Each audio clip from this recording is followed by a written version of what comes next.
इधर कैब में अपना फोन निकालकर श्रुति अपनी सबसे अच्छी दोस्त जो उसकी जान भी है उसे कॉल करती है। इधर शावी थका सा चेहरा लेकर अपने घर के अंदर आकर हॉल में रखे सोफे पर बैठ जाती है। तभी शावी का फोन बजता है। फोन का रिंग सुनते ही कहती है, शावी, चैन नहीं है किसी को यहाँ पर, अभी अभी घर आए लेकिन लोगों का फोन आना बंद नहीं होता है। फिर शादी फोन उठाकर देखती है तो श्रुति का फोन रहता है, तो उठाते हुए मुरझाए से आवाज में कहती है, शावी, क्या घट गया अब तेरा? श्रुति, ज्यादा ना बोल, चुपचाप वीडियो कॉल करो। शावी, अभी बिल्कुल मूड नहीं है तेरा सड़ा सा चेहरा देखने का। श्रुति, तू पागल है क्या, काम पड़ेगा तो आना मत फिर हमारे पास। शावी, अच्छा हमें क्या जरूरत भला तेरी जो हम आपके पास आए। श्रुति, मत आना लेकिन वीडियो कॉल तो करो, आज फ्रेशर है हमारा, टेक्स्ट पर बताया था ना, तुम्हें भूल गई क्या? तुम्हें दिखाना था कि हम कैसे लग रहे हैं। शावी, अरे हाँ हम भूल ही गए, रुको अभी करते हैं कॉल। फिर शावी तुरंत वीडियो कॉल करती है तो श्रुति उठाते हुए बोलती है, श्रुति, देख और बताओ कैसे लग रहे हैं हम। शावी, श्रुति को देखते हुए, बिल्कुल चुड़ैल। श्रुति, हो गया तेरा, हम मजाक नहीं कर रहे, सच बताओ कैसे लग रहे हैं वरना हम वापस चले जाएंगे। शावी, अरे ड्रामेबाज, बहुत प्यारी लग रही हो, आज गलती से तेरा खड़ूस आ गया तो तुझे देखकर कहीं फिदा ना हो जाए तुझ पर। श्रुति, हमारा खड़ूस यह कौन है जिसे हम नहीं जानते? शावी, तू जानती है, तेरा खड़ूस कोई और नहीं तेरे अभय जी हैं। श्रुति, तू पागल है क्या, चुप कर, कभी सपने में भी ना हो वह। शावी, उसकी नज़र जब श्रुति के ईयररिंग पे जाती है तो कहती है, ओए ये ईयररिंग तुमने कब खरीदा? श्रुति, अच्छी लग रही है ना? शावी, नहीं। श्रुति, तो पूछ क्यों रही हो? शावी, तू जवाब नहीं देती, उल्टा सवाल करती है ना? श्रुति, अच्छा सॉरी, देहरादून से ही लिया था। शावी, प्यारी लग रही है, जब आना तो हमारे लिए भी लेते आना। श्रुति, अच्छा बाबा ठीक है। तभी ड्राइवर कार को रोकते हुए बोलता है, मैडम आपका कॉलेज आ गया है, तो श्रुति उसे पैसे देकर थैंक यू बोलकर उतर जाती है। फिर शावी से कहती है, श्रुति, चल हम बाद में बात करते हैं। शावी, ओके, अच्छे से एंजॉय करना और पिक क्लिक करके भेजना। इतना कह के शावी फोन कट कर देती है और शावी किचन में जाते हुए कीर्ति जी से कहती है, शावी, माँ कुछ खाने को दे दो, बहुत भूख लगी है। इधर कॉलेज में अभय अपने भाभी के साथ कॉलेज की पार्टी में आता है और अंदर हॉल में सबके साथ बैठकर बात कर रहा होता है। तभी उसका फोन बजता है तो वहां से उठकर बाहर आकर फोन पर बात करने लगता है। वहीं कुछ दूर खड़ा राघव बेसब्री से श्रुति का वेट कर रहा होता है और अपने मन में कहता है, कहाँ हो मिस पार्टनर? तभी उसे श्रुति आती हुई दिखती है। राघव श्रुति को इस ब्लैक गाउन में देखता है तो देखता ही रह जाता है। श्रुति ने ब्लैक गाउन के साथ रेड कलर की लिपस्टिक, बालों को खुला हुआ छोड़े, एक हाथ में ब्रेसलेट तो दूसरे हाथ में घड़ी और आंखों पर हमेशा की तरह गहरा काजल। राघव उसे देखकर कहता है, राघव, चाहे साड़ी हो या वेस्टर्न ड्रेस मिस पार्टनर दोनों में अच्छी लगती है। तभी इधर बात करते हुए अभय की नज़र श्रुति की तरफ जाती है तो वह उसकी एक झलक को देखता है तो उसे लगता है कि वह ईशा है। फिर जैसे ही उसका ध्यान फोन पर बात करते हुए शख्स पर जाता है तो इधर राघव श्रुति के पास आकर कहता है, राघव, कहाँ थी तुम? चलो। फिर श्रुति का हाथ पकड़ के अंदर पार्टी हॉल की तरफ लेकर चला जाता है। तभी अभय फोन कट करके जैसे ही उधर की तरफ मुड़ता है और कुछ कदम चलकर देखता है तो वहां पर ईशा नहीं होती है। फिर आसमान की तरफ देखकर कहता है, अभय, आज फिर से तुम्हारी याद आ गई। तुम्हारी वैसे याद तो तुम्हें रोज करता हूं पर आज शायद कुछ ज्यादा ही याद कर रहा हूं। देखो ना, इस भीड़ में भी आज तुम्हारी फिर से झलक दिखाई दी लेकिन वह भी गायब हो गई। तब तक अनीता आकर उसके कंधे पर हाथ रखते हुए कहती है, अनीता, क्या हुआ भैया, आप यहाँ क्या कर रहे हैं? अभय, कुछ भी नहीं भाभी, चलिए।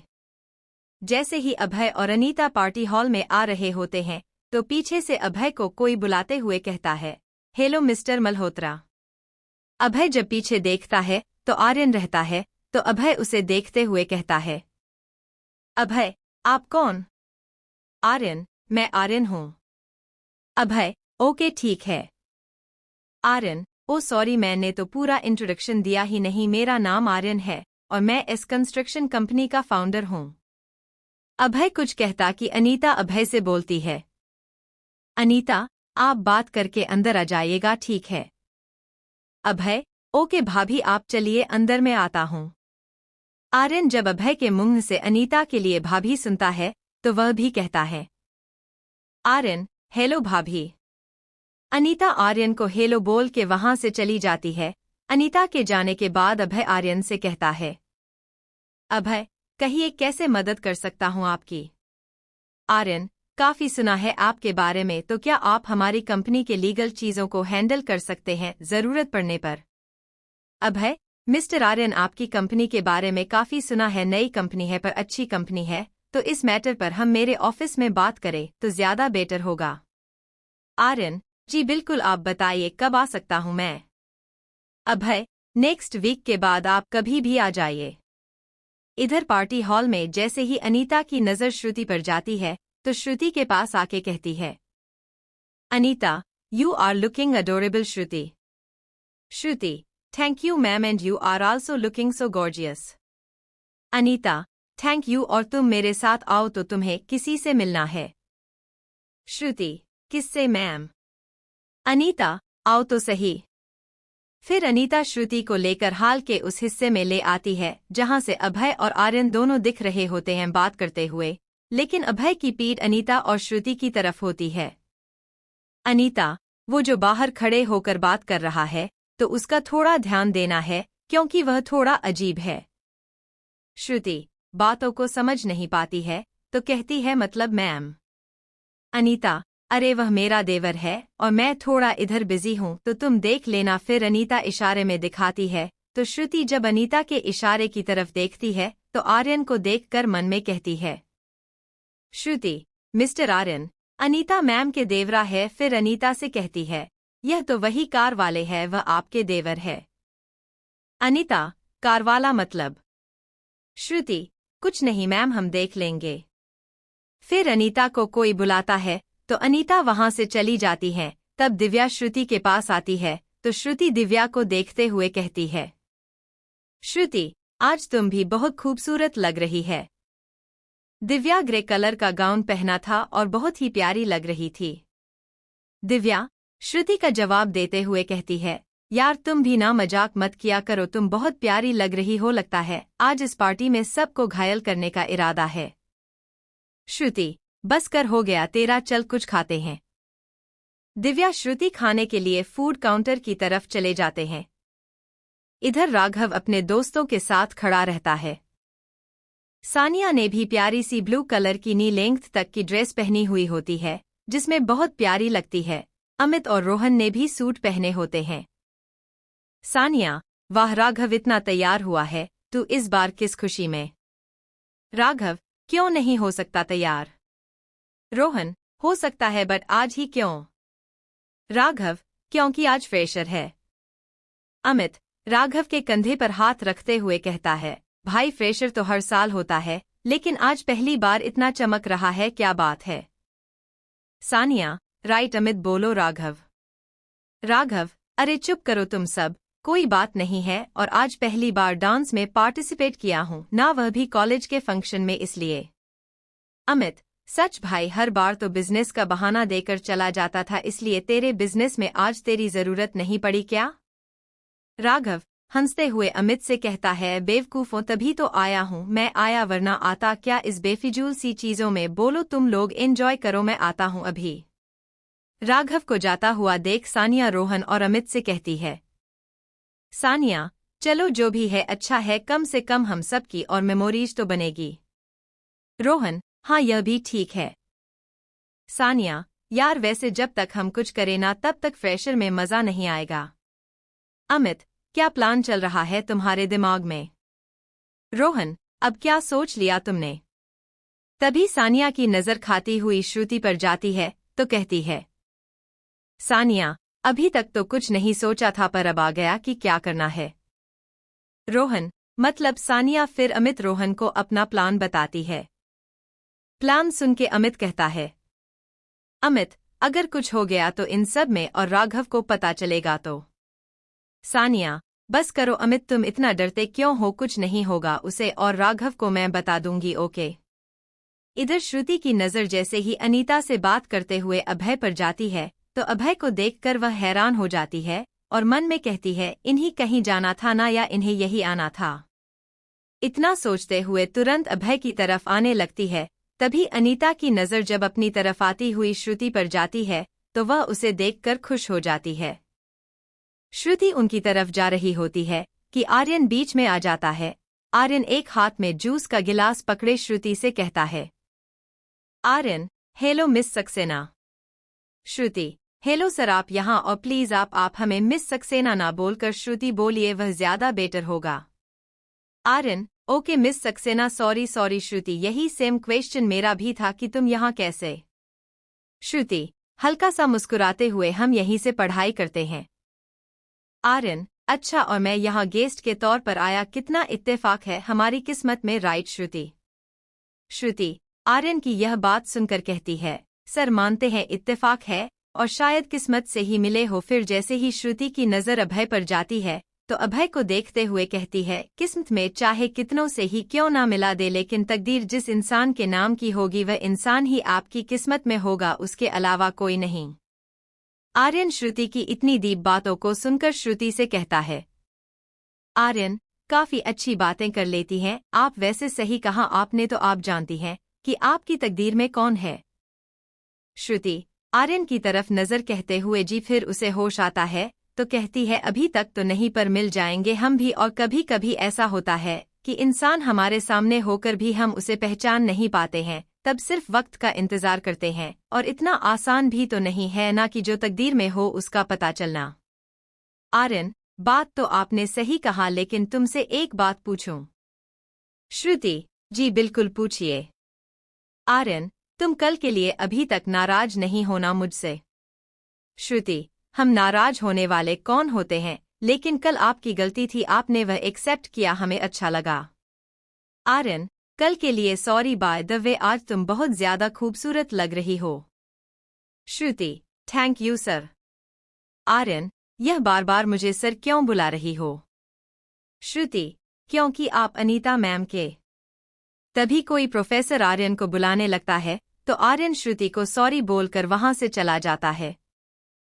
आर्यन के जाने के बाद श्रुति अभय की तरफ आती है तो उस टाइम अभय वहां पर अकेला बैठा होता है।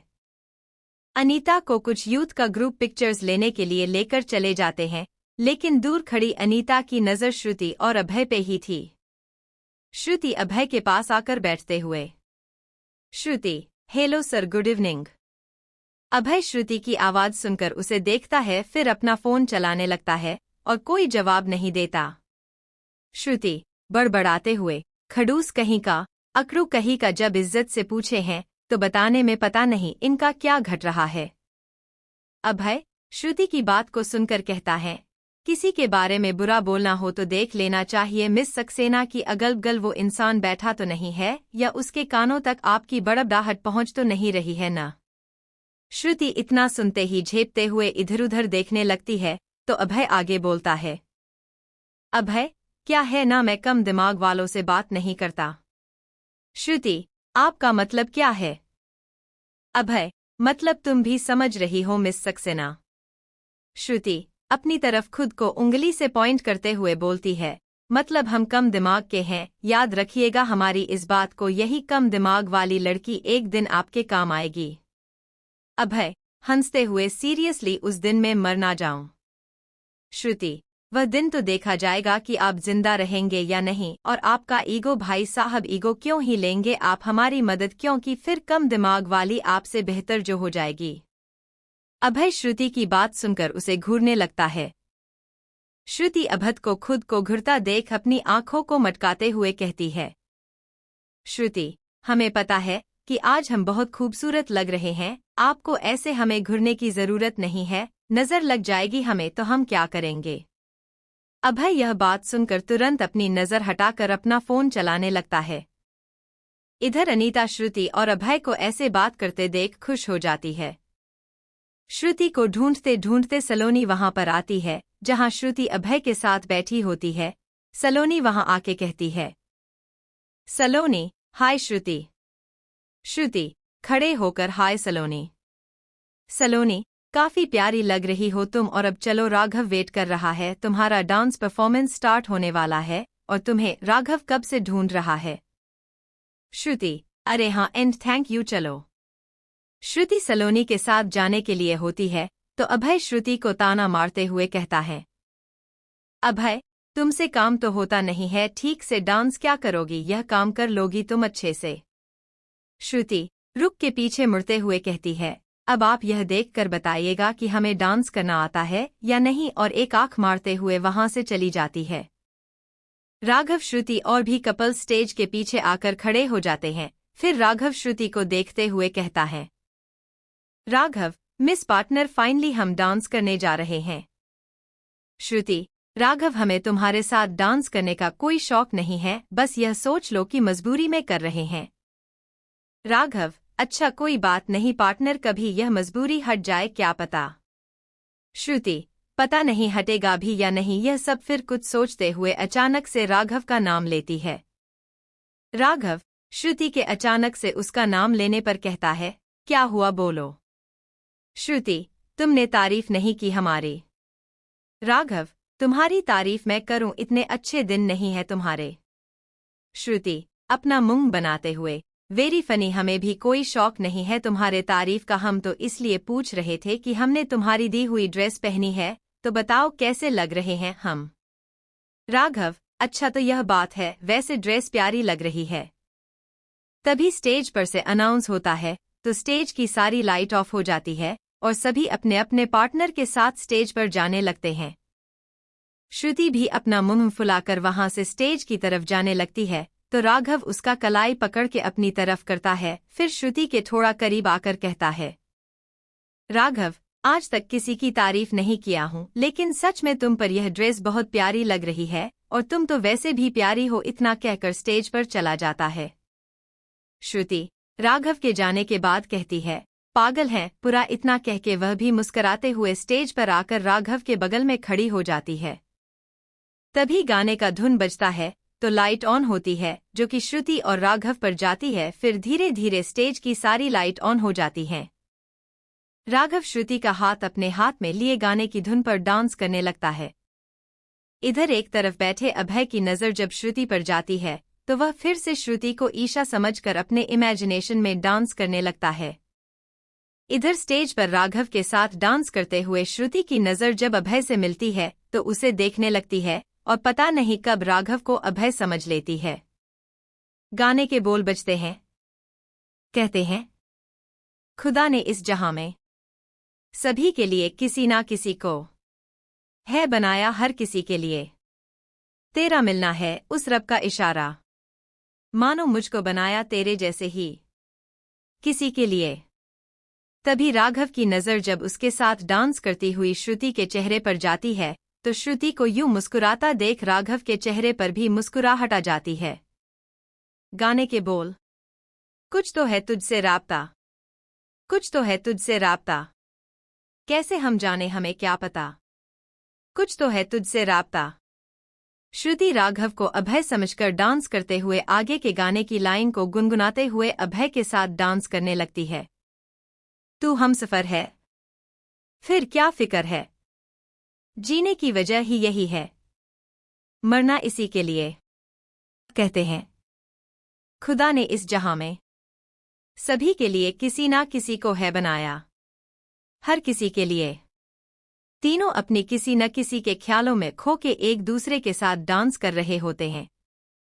अभय ईशा के साथ डांस करते हुए आगे की लाइन को गाते हुए डांस करने लगता है। मेहरबानी जाते जाते मुझ पर कर गया, गुजरता सा लम्हा एक दामन भर गया, तेरा नजारा मिला, रोशन सितारा मिला, तकदीर की कश्तियों को सहारा मिला। डांस के बीच में अचानक से राघव को महसूस होता है कि श्रुति की ड्रेस का चेन खराब हो रहा है, जिसके वजह से वो खुल सकता है। राघव तुरंत होश में आकर श्रुति को अपनी तरफ खींचकर तुरंत उसके पीठ पर हाथ रख लेता है। इतना कुछ होता है लेकिन श्रुति को कुछ महसूस नहीं होता है। श्रुति अभय को महसूस करते हुए आगे की लाइन गुनगुनाते हुए डांस करती है। सदियों से तरसे है जैसे जिंदगी के लिए, तेरी सोहबत दुआएं हैं उसी के लिए, तेरा मिलना है उस रब का इशारा, मानो मुझको बनाया तेरे ही जैसे किसी के लिए।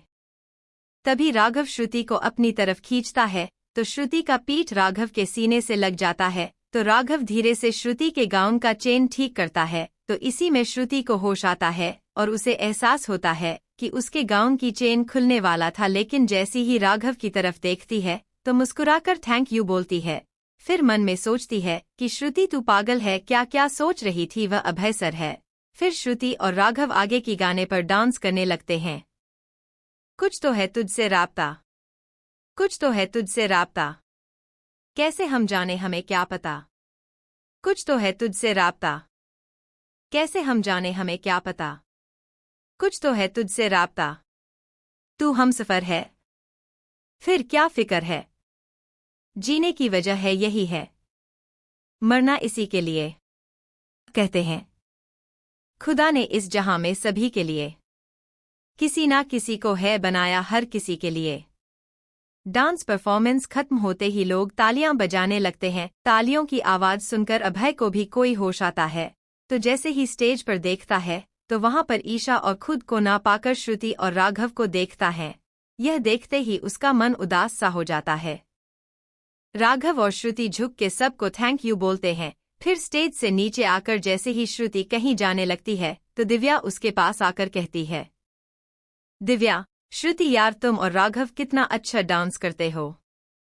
श्रुति, थैंक यू यार। दिव्या, तुम दोनों को कोई देखता तो कहता कि बिल्कुल तुम दोनों मेड फॉर ईच अदर वाले हो, कितने प्यारे लग रहे थे तुम दोनों साथ में। श्रुति, शट अप दिव्या, तुझे भी पता है कि हम दोनों क्या है। दिव्या, अच्छा बाबा सॉरी, अच्छा चल कुछ खाते हैं, तेरा फेवरेट काम करते हैं। श्रुति, दिव्या तुम चलो हम आते हैं, हमें वॉशरूम जाना है, यह मेकअप साफ करना है, तुझे तो पता है ना हमें मेकअप ज्यादा पसंद नहीं है। दिव्या, मैं भी चलती हूँ फिर। श्रुति, तुम एंजॉय करो हम आ रहे हैं, क्या बेवजह उतनी दूर आओगी। इतना कहकर श्रुति तुरंत वहां से चली जाती है। एक तरफ खड़ा होकर रोहन सारी बात सुनकर सानिया को फोन करके आगे के प्लान को प्रोसीड करने के लिए बोलता है। श्रुति वॉशरूम में पहुंचती है तो पहले गाउन को ठीक करती है, फिर खुद को मिरर में देखते हुए कहती है, श्रुति, पागल है क्या तू, उस खड़ूस के बारे में कैसे सोचने लगी थी, उनमें और तुम में जमीन आसमान का फर्क है। इन सारी चीजों से ध्यान हटा और अपने पढ़ाई, सपने, करियर पर ध्यान दे, जिसके लिए पापा ने तुझे यहाँ भेजा है। इतना कहकर वह दोबारा से अपने मुंह को धोने लगती है। मुंह धोते टाइम अचानक से वॉशरूम की लाइट बंद हो जाती है, तो अचानक से अंधेरा होने की वजह से श्रुति थोड़ा सा घबरा जाती है, लेकिन जैसे ही दोबारा लाइट्स आ जाती हैं तो श्रुति सुकून हो जाती है। फिर वहीं पर रखे टिश्यू पेपर बॉक्स में से टिश्यू पेपर उठाकर खुद को शीशे में देखते हुए मुंह पोंछने लगती है। तभी बार बार लाइट आती है जाती है तो श्रुति चारों तरफ देखती है, फिर लाइट एकदम से चली जाती है। अचानक से लाइट चले जाने की वजह से वहां पर पूरी तरह अंधेरा हो जाता है, तो श्रुति को घबराहट सी होने लगती है, तो तुरंत भाग के दरवाजे की तरफ भागती है। जैसे ही दरवाजा खोलने को होती है तो दरवाजा बाहर से लॉक होता है। घबराहट में श्रुति दरवाजे को खटखटाने लगती है और जोर जोर से चिल्लाते हुए कहती है, प्लीज दरवाजा खोलो, यहाँ बहुत अंधेरा है, हमें डर लग रहा है, प्लीज दरवाजा खोलो, कोई है, कोई सुन रहा है हमारी बात, प्लीज दरवाजा खोलो। बाहर सानिया रोहन श्रुति के ऐसे हालत पर हंस रहे होते हैं और एक दूसरे को हाई फाई देने लगते हैं, लेकिन अमित परेशान सा एक बार सानिया रोहन को देखता तो एक बार दरवाजे की तरफ। ऐसे ही पूरे 5 मिनट बीत जाते हैं। श्रुति को दरवाजे को खटखटाते हुए जब कोई उसकी आवाज को नहीं सुनता है तो श्रुति डरते हुए दीवार का सहारा लेकर वॉशरूम के एक कोने में बैठ के अपनी आंखों को कस के बंद करके अपने घुटने में मुंह को छुपाकर रोने लगती है। उसकी हिम्मत भी नहीं होती कि वह सर उठाकर कुछ देख सके। इधर राघव अपने सारे दोस्तों को ढूंढता है तो उसे कोई नहीं मिलता है। तभी दिव्या राघव के पास से गुजरती है तो राघव उसे रोकते हुए पूछता है, राघव, दिव्या सुनो। दिव्या, हाँ बोलो ना, क्या हुआ। राघव, तुमने पार्टनर को कहीं देखा है, वह दिख नहीं रही है मुझे। दिव्या, क्यों, तुम्हें क्यों जानना है? और श्रुति कोई छोटी बच्ची नहीं है जो तुम्हें दिख नहीं रही है। राघव, उसे अपनी आंखें दिखाते हुए भूल गई हो कि मैं कौन हूं, बताओ या तुम बता रही हो? दिव्या, अरे मैं तो मजाक कर रही थी, दिल पर मत लिया करो मेरी बातों को। श्रुति वॉशरूम गई है। राघव, ओके थैंक यू, अब तुम जाओ, इतना कह के कॉल करते हुए चला जाता है। दिव्या, क्या हुआ इसे? इसने तो कहा कि तुम जाओ तो वह खुद क्यों चला गया? छोड़ो मुझे क्या। राघव जब सानिया को कॉल करता है तो उसका फोन स्विच ऑफ रहता है। इधर सानिया रोहन आपस में बात करके हंस रहे होते हैं। अमित को जब एहसास होता है कि अंदर से कोई आवाज नहीं आ रही है तो सानिया और रोहन से कहता है, अमित, सानिया बस करो अब तुम्हें, और मुझे पता है कि उसे अंधेरे से डर लगता है, देखो उसकी कोई आवाज भी नहीं आ रही है अब। सानिया, बहुत हो गया मजाक, दरवाजा खोलो, कहीं वह बेहोश हो गई होगी तो। सानिया, कूल डाउन अमित, उसे कुछ नहीं होने वाला, इतनी चिंता मत करो उसकी। अमित, सानिया को समझाते हुए, देखो सानिया पागल मत बनो, अगर श्रुति को कुछ हुआ तो राघव हम सबको नहीं छोड़ेगा और उसे बाहर निकालो, बहुत देर हो गया। रोहन, बस कर भाई, क्यों डर रहा है इतना? राघव हमारा साथ देगा, देख लेना। अमित, नहीं भाई अब बहुत हो गया है, हम मिलकर बहुत मजाक कर लिए श्रुति के साथ, अब दरवाजे को खोलो।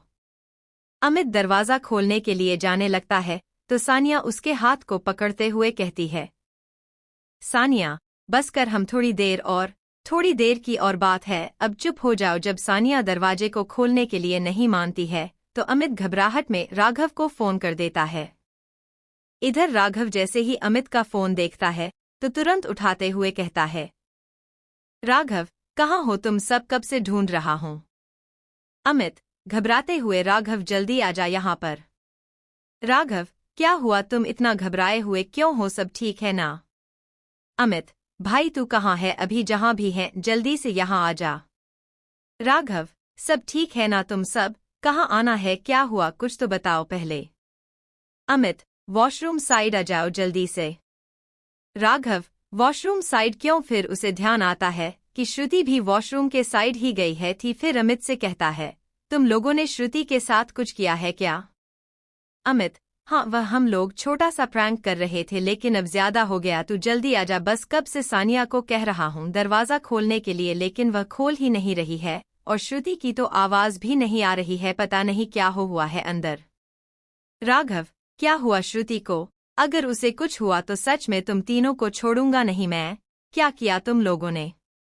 अमित, सॉरी भाई, बस तू जल्दी से आजा यहाँ पर। राघव अमित की बात सुनकर फोन कट करके वहां से जाने लगता है। तभी राघव के पीछे खड़ा अभय जो किसी से बात कर रहा होता है, राघव के मुंह से श्रुति का नाम सुनकर अभय भी उस आदमी को एक्सक्यूज मी बोलकर राघव के पीछे जाने लगता है। जब राघव वहां पहुंचता है तो आते ही पूछता है कि श्रुति कहाँ है। रोहन, सानिया राघव को अचानक से देखकर शांत हो जाते, अमित सिर्फ राघव को ही देखता रहता है।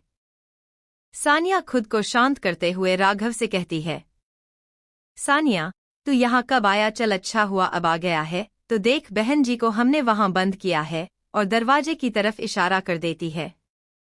अमित, सानिया स्टॉप याय, बहुत हो गया, अब उसे बाहर निकालो, कुछ हो गया उसको तो दिक्कत हो जाएगा। सानिया, क्या होगा उसे? कुछ नहीं होगा उसे, इतना बड़ा स्पेस है हमारे कॉलेज के वॉशरूम का। राघव ऊंची आवाज में कहता है, चुप हो जाओ तुम दोनों, हुआ क्या है यह बताओ। तीनों राघव की आवाज सुन उसे देखने लगते हैं। राघव, देखने के लिए नहीं कहा है, क्या हुआ है, और श्रुति कहाँ है यह बताओ। रोहन, भाई वह हम तीनों ने मिलकर श्रुति के साथ छोटा सा मजाक किया। राघव गुस्से से, कैसा मजाक? मना किया था ना तुम सबको मैंने, कुछ न करने से बोलो, क्या किया है तुम लोगों ने? रोहन, हमने उसे वॉशरूम में लॉक कर दिया था। अमित, चुप कर रोहन, बस इतना ही, और मैं कब से खोलने के लिए कह रहा हूँ दरवाजे को, लेकिन तुम दोनों सुन ही नहीं रहे मेरी बात को। कब से वह अंदर बंद है, पहले तो आवाज भी आ रही थी लेकिन अब तो वह भी नहीं आ रही है। राघव अमित की बात सुनकर तुरंत गुस्से में उसका कॉलर पकड़ के कहता है, राघव चुप हो जाओ, तुम सबको मना किया था मैंने, किसी की कमजोरी का फायदा नहीं उठाना है, क्यों किया? सानिया, राघव क्या कर रहे हो, इतने हाइपर क्यों हो रहे हो, क्या हो गया इसमें, छोटा सा ही तो मजाक किया है ना हम लोग ने। राघव सानिया की तरफ उंगली को पॉइंट करते हुए कहता है, बिल्कुल चुप हो जाओ तुम और दरवाजा खोलो।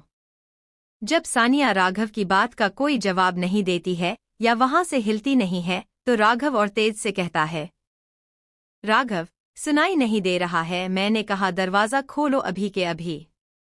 रोहन राघव के गुस्से को देखकर बिना कुछ कहे तुरंत दरवाजा खोलकर एक साइड हो जाता है। जब दरवाजा खुलता है तो राघव की नजर उधर जाती है तो पूरा अंधेरा रहता है, तो राघव तीनों की तरफ देखकर गुस्से में कहता है, राघव लाइट क्यों ऑफ है। रोहन घबराते हुए, उस दिन पार्टी में दिव्या ने कहा था कि श्रुति को पानी और अंधेरे से डर लगता है, तो बस। राघव इतना सुनकर गुस्से में उनकी तरफ देखता है, फिर वॉशरूम की तरफ जाने लगता है। उसके पीछे वह तीनों भी आने लगते हैं तो राघव कहता है, राघव तुम तीनों यहीं रहो, मेरे साथ आने की जरूरत नहीं है और जल्दी से लाइट ऑन करवाओ। रोहन तुरंत जाकर लाइट ऑन करता है और तीनों एक साइड खड़े हो जाते हैं जाकर। जैसे ही दरवाजे राघव से श्रुति की हालत को देखता है तो तुरंत दौड़कर उसके पास जाता है।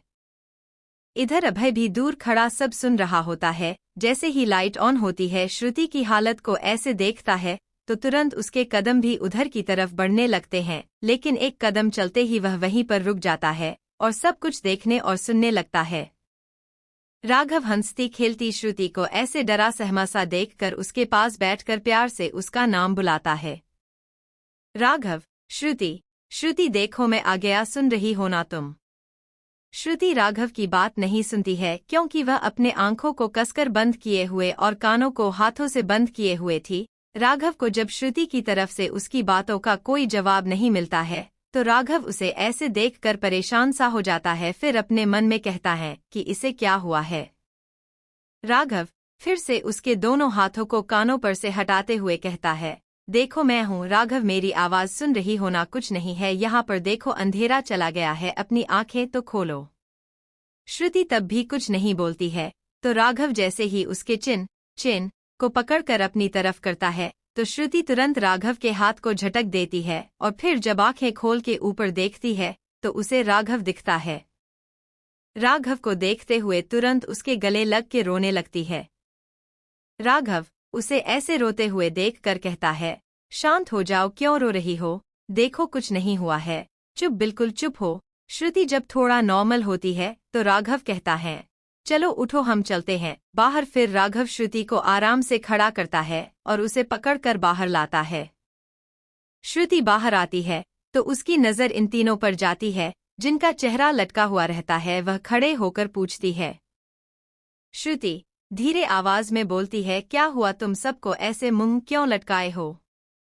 जब कोई उसके बातों का जवाब नहीं देता है तो श्रुति को कुछ शक होता है, लेकिन तब भी वह एक बार राघव की तरफ बहुत ही उम्मीद से देखती है। जब राघव का गर्दन भी झुका हुआ रहता है तो उसे समझते देर नहीं लगता कि यह सब इनका किया धरा है। वह तुरंत खुद को राघव से छुड़ाकर उससे थोड़ा दूर होती है और कहती है, श्रुति यह सब तुम चारों का किया है, तुम चारों को कैसे पता चला कि हम यहाँ हैं। राघव श्रुति की तरफ आते हुए कुछ कहता है कि श्रुति उसे वहीं पर रोकते हुए कहती है, श्रुति रुक जाओ राघव और हमारे सवाल का जवाब दो बस। राघव वहीं पर खड़ा होकर आंखों को नीचे करके बोलता है, सॉरी श्रुति। वह श्रुति राघव की बातों को काटते हुए, हमें कोई सॉरी नहीं सुनना है, बस हाँ या ना में जवाब दो। राघव सर को झुकाकर बोलता है, हाँ। श्रुति इतना सुनते ही राघव को जोर से थप्पड़ मार देती है। श्रुति क्यों किया तुमने ऐसा, क्या बिगाड़े हैं हम, अभी तो सब सही चल रहा था ना हमारे तुम्हारे बीच में, फिर क्यों किया तुमने ऐसा, क्यों किया। राघव सॉरी श्रुति मेरी बात तो सुनो। श्रुति राघव की बात को काटते हुए कहती है, एक मिनट, कहीं तुम सब मिलकर हमारे ड्रेस के चेन को तो खराब नहीं किया था ना, क्योंकि तुम बहुत इंसिस्ट कर रहे थे राघव इसी गाउन को पहनने के लिए। क्यों राघव क्यों किया तुमने ऐसा, क्यों तुमने हमारी ड्रेस की चेन को खराब किया, अगर कुछ गलत हो जाता तो क्या करते हम। अभय श्रुति और राघव की सारी बातों को सुन रहा होता है। राघव नहीं श्रुति, पहले तुम शांत हो जाओ, गुस्सा मत करो। मैंने ऐसा क्यों करूंगा, तुम बताओ। जब स्टेज पर मुझे फील हुआ कि ड्रेस की चेन खराब हो गई है तो मैंने ठीक किया, तो मैं ऐसा कैसे कर सकता हूँ। श्रुति गुस्से में राघव की तरफ देखते हुए कहती है, शायद खुद को अच्छा साबित करने के लिए तुम्हें हमसे हमेशा बदला लेना था। अरे ले लेते बदला, पर ऐसे कौन लेता है किसी की इज्जत पर हाथ डालकर। तुम हमें कॉलेज के पहले दिन से परेशान करते आ रहे हो, कुछ नहीं कहा हमने, लेकिन आज तुमने हद कर दी है। एक पल के लिए कल लगा था कि तुम वो राघव नहीं हो जो सबको दिखाते रहते हो, तुम सबसे अलग हो। इवन आज स्टेज पर भी तुमने जब हेल्प की तो लगा कि हम कितना भी झगड़ा करें तुम हमेशा हमारी मदद करोगे, लेकिन नहीं, तुमने हमें गलत साबित कर दिया। फिर अपनी उंगली को राधा की तरफ पॉइंट करते हुए आगे कहती है, राघव सिंह ठाकुर, तुमने हमें गलत साबित कर दिया, तुम कभी नहीं बदल सकते, कभी भी नहीं। इतना कहकर श्रुति वहां से जाने लगती है। राघव पीछे से उसका नाम बुलाता है, लेकिन श्रुति उसे अनसुना किए वहां से चली जाती है। राघव खाली आंखों से बस श्रुति को जाता हुआ देखता है। श्रुति के जाने के बाद राघव इन तीनों की तरफ मुड़ के कहता है, राघव, तुम तीनों ने मिलकर श्रुति का ड्रेस खराब किया था। सानिया, राघव पागल हो गए हो क्या, हमें कैसे पता चलेगा कि वह कौन सी ड्रेस पहनने वाली है या पहन रही है, और हम सब कैसे खराब कर पाएंगे, इतना तो सोचो। अमित, हाँ राघव, सानिया सही कह रही है, लेकिन हम चारों कितना भी मस्ती मजाक कर ले, लेकिन किसी लड़की की इज्जत पर नहीं आ सकते हैं, यह बात तू भी बहुत अच्छे से जानता है। अमित के बात सुन के राघव मन में सोचता है, यह बात तो सच है, लेकिन जब हम चारों में से किसी ने यह काम नहीं किया तो किसने किया, क्योंकि मेरे अलावा किसी को नहीं पता था कि यह ड्रेस मैं उसके लिए खरीद रहा हूँ, कौन कर सकता है और कैसे।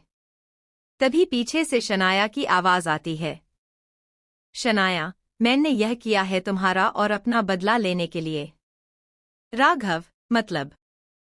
इधर अभय भी जैसे ही जाने को होता है तो उसके कानों में भी शनाया की आवाज आती है, तो फिर से वहीं पर रुक जाता है और इनकी बातों को सुनने लगता है। शनाया, क्या राघव तुम इतना हाइपर क्यों हो रहे हो, मैंने किया था वह उस डाउन मार्केट का ड्रेस खराब। शनाया के मुंह से यह सुनते सब हैरान होकर शनाया को देखने लगते हैं, तो राघव पूछता है, राघव, क्यों और कैसे, मैंने ड्रेस को अपने सामने खरीदी थी और मेरे अलावा कोई छुआ भी नहीं था, तो तुमने कैसे खराब किया।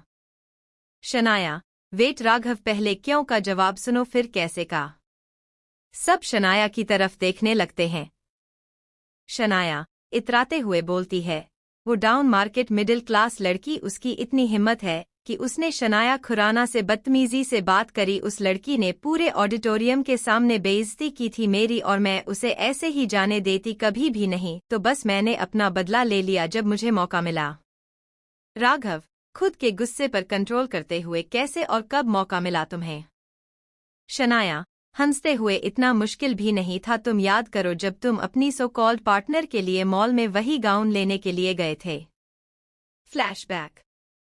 राघव खुशी खुशी मॉल के अंदर आकर उसी ब्लैक ड्रेस के पास खड़े होकर बोलता है, वह तो तुम वह गाउन हो जिसे मिस पार्टनर इतने ध्यान से देख रही थी उस दिन, वैसे दिखने में काफी प्यारी लग रही है, लेकिन यह ड्रेस अगर पार्टनर पहनेगी तो और भी प्यारी लगेगी, वैसे पार्टनर की चॉइस बहुत अच्छी है। तभी राघव के पास एक स्टाफ आकर कहती है, स्टाफ, क्या चाहिए सर। राघव, आप इस ड्रेस को जल्दी से पैक कर दीजिए। स्टाफ, ओके सर, इतना कह के वह ड्रेस पैक करने लगती है। इधर शनाया और उसकी कुछ दोस्त उसी मॉल के शॉप में शॉपिंग कर रहे होते हैं, तो शनाया की एक दोस्त राघव को देखती है तो उसके पास जाने लगती है और उसकी सारी बातें सुन लेती है। जब कुछ बोलने को होती है तब तक उसे कोई बुला लेता है, वह अपने ग्रुप में लौट के सबको बताती है कि मैंने राघव को देखा है और वह शायद अपनी गर्लफ्रेंड के लिए ड्रेस खरीद रहा है। शनाया उसकी बात सुनकर कहती है, पागल हो क्या तुम सब, वह राघव है, उसकी कोई गर्लफ्रेंड नहीं है और ना कोई एक्स। लड़की बोलती है, अरे नहीं यार सच में वह किसी पार्टनर के लिए, फिर इशारा में दिखाते हुए आगे कहती है, वह देखो वह ब्लैक वाला गाउन खरीद रहा है। शनाया, पार्टनर यह कौन है। तभी उसके ग्रुप में से दूसरी लड़की कहती है, याद आ गया शनाया, पार्टनर कोई और नहीं है बल्कि वही लड़की है जिसने तुम्हारी बेइज्जती की थी ऑडिटोरियम में सबके सामने। शनाया इतना सुनते ही उसका पारा चढ़ने लगा और कहती है, यह राघव पागल हो गया है, जो डाउन मार्केट लड़की के लिए इतने एक्सपेंसिव शॉप से ड्रेस खरीद रहा है उसे देने के लिए, या कोई और प्लान चल रहा है? अगर नहीं तो भूल गया है क्या कि वह वही डाउन मार्केट लड़की है जिसने उसे थप्पड़ मारा था? फिर शनाया अपने दोस्तों से कहती है, तुम लोग चलो मैं आती हूँ। इतना कहकर वह काउंटर की तरफ जाने लगती है। तभी राघव का फोन बजता है तो राघव फोन उठाता है, लेकिन आवाज क्लियर न आ पाने की वजह से वह थोड़ी देर के लिए शॉप से बाहर चला जाता है। उसी मौके का फायदा उठाकर शनाया काउंटर पर आकर वहां के स्टाफ को पैसों का लालच देती है और अपने सामने ड्रेस की चेन को खराब करवा के मन में कहती है, यू डाउन मार्केट लड़की, अब तुम्हें पता चलेगा कि शनाया खुराना है कौन। तभी राघव को अंदर आते देखकर वह वहां से चली जाती है। फिर राघव पैकेट को लेकर शॉप के बाहर चला जाता है। Present time. चारों शनाया के मुंह से यह सब सुनकर हैरान हो जाते हैं और उसे देखने लगते हैं। राघव, यह तुमने किया? शनाया, नहीं, यह सब मेरे पैसे ने किया और उसी का कमाल है। अगर तुम स्टेज पर उस डाउन मार्केट की हेल्प नहीं करते उसकी इज्जत का तो तमाशा आज ही बन जाता, लेकिन तुमने उसे बचा लिया। फिर मैं कुछ आगे प्लान करती कि तुम्हारे दोस्त ने काम आसान कर दिया। राघव को इतना सुनते ही गुस्सा आता है और गुस्से में शनाया को थप्पड़ मार देता है। शनाया उसकी तरफ उंगली को पॉइंट करते हुए, यू राघव। राघव, आवाज नीचे भूलो मत कि मैं कौन हूँ। मैं राघव सिंह ठाकुर हूँ। अगर कोई रिश्ता रखता हूँ तो बहुत शिद्दत से निभाता हूँ। और तुम्हारी हिम्मत कैसे हुई मेरी दोस्त की ड्रेस को खराब करने की? भले हम लड़ते हैं झगड़ते हैं, लेकिन कभी मैंने उसकी इज्जत पर नहीं गया। और तुम्हारी इतनी हिम्मत कि तुम उसको नीचा दिखाने चली हो? औकात क्या तुम्हारी हिम्मत कैसे हुई राघव से पंगा लेने की? शनाया गुस्से में, राघव, तुमने उस डाउन मार्केट लड़की के लिए मुझे थप्पड़ मारा और मेरी औकात क्या है तुम जानते हो? इस कॉलेज के ट्रस्टी है मेरे पापा। मैं चाहूँ तो 1 मिनट में उसे यहाँ से फिकवा सकती हूँ बाहर। Raghav just shut up. फिर हंसते हुए कहता है, कितने % के ट्रस्टी होंगे तुम्हारे पापा? यही कुछ 10% या 15% या 20? तब भी तुम्हारी औकात नहीं है उसे बाहर निकालने की। यह तो छोड़ो, तुम उसे छू दिखाओ। बस मैंने तुम्हें बाहर न फिकवा दिया तो मेरा नाम भी राघव सिंह ठाकुर नहीं। शनाया सीरियसली राघव, मानते हैं तुम्हारे पापा देहरादून के टॉप 10 बिजनेसमैन है, लेकिन यह कॉलेज फ्री कंसेंट और ट्रस्टीज पर चलता है। कुछ नहीं कर सकते तुम। जब मेरे पापा सारे ट्रस्टी को अपनी तरफ कर लेंगे कुछ नहीं कर पाओगे। और तुम उस लड़की के लिए मुझे थप्पड़ मारे जो तुम्हें पूरे कॉलेज के सामने थप्पड़ मारी थी। राघव, यह तुम्हारा मसला नहीं है, यह मेरा और श्रुति का मसला है। वह मुझे थप्पड़ मारे या कुछ भी करे, यह हम दोनों के बीच की बात है। तुम ही क्या यहाँ पर खड़े किसी भी इंसान से इस चीज का कोई मतलब नहीं है, क्योंकि यह मेरी लाइफ है, समझी तुम? और तुम्हें जो तुम्हारे पापा की जरूरत पड़ेगी ना, लेकिन मुझे किसी की नहीं, ना मेरे पापा की ना किसी और की। मुझे बस एक आवाज की जरूरत है और उस एक आवाज से 1 सेकंड भी नहीं लगेगा तुम्हें कॉलेज से बाहर निकाल के फेंकवाने में, और तुम्हारे पापा भी कुछ नहीं कर पाएंगे। शनाया मतलब? राघव कुछ कहता कि अमित आगे आकर बोलता है, अमित, तुमने राघव को समझ क्या रखा है? जाओ जो करना है करो। वैसे तुम्हें एक बात बता देता हूँ कि जो कॉलेज है ना, राघव अपने दम पर इस कॉलेज का 40% का ट्रस्टी है, जबकि जमीन इसके पापा की है। हाँ, कैसे पता होगा तुम्हें? क्योंकि यह बात तो कोई भी नहीं जानता कि राघव इस कॉलेज का मेजर ट्रस्टी है। अब जो करना है करो। इतना कहकर चारों वहां से जाने लगते हैं। शनाया पीछे से कहती है, शनाया, राघव, तुमने बहुत बड़ी गलती की है मुझसे पंगा लेकर और मुझ पर हाथ उठाकर। तुमने उस लड़की की वजह से मुझ पर हाथ उठाया। उस लड़की को तो मैं वैसे भी नहीं छोड़ूंगी और अब तुम्हें भी। राघव उसकी बात को सुनकर वहीं पर रुक जाता है और बिना मुड़े उससे कहता है, राघव, तुम्हें जो करना है कर लेना, देख लूंगा तुम्हें मैं। लेकिन एक बात और मेरी याद रखना, श्रुति से दूर रहना। अगर तुम उसके करीब दिखी या उसकी आंखों में तुम्हारी वजह से आंसू आए या उसे एक छोटी सी भी तकलीफ हुई, छोड़ूंगा नहीं तुम्हें मैं। और एक बात, अगर तुमने कुछ ऐसा किया दोबारा से तो याद रखना कि तुम्हारी इज्जत मेरे हाथों में भी है। इस बात को अच्छे से याद रखना। इतना कहकर राघव और उसके दोस्त वहां से चले जाते हैं। इधर अभय खड़ा इनकी सारी बातें सुन लेता है। तभी उसका फोन वाइब्रेट होता है। देखता है तो भाभी का फोन होता है। फोन उठाते हुए कहता है, अभय, हाँ भाभी बोलिए। अनीता, कहाँ है आप? अभय, सॉरी भाभी, मैं जरूरी काम की वजह से निकल चुका हूँ, आप घर पहुँच जाइए। अनीता, अच्छा ठीक है, जल्दी आ जाइएगा आप घर। अभय, जी भाभी बाय। फिर फोन को कट करके वहां से चला जाता है।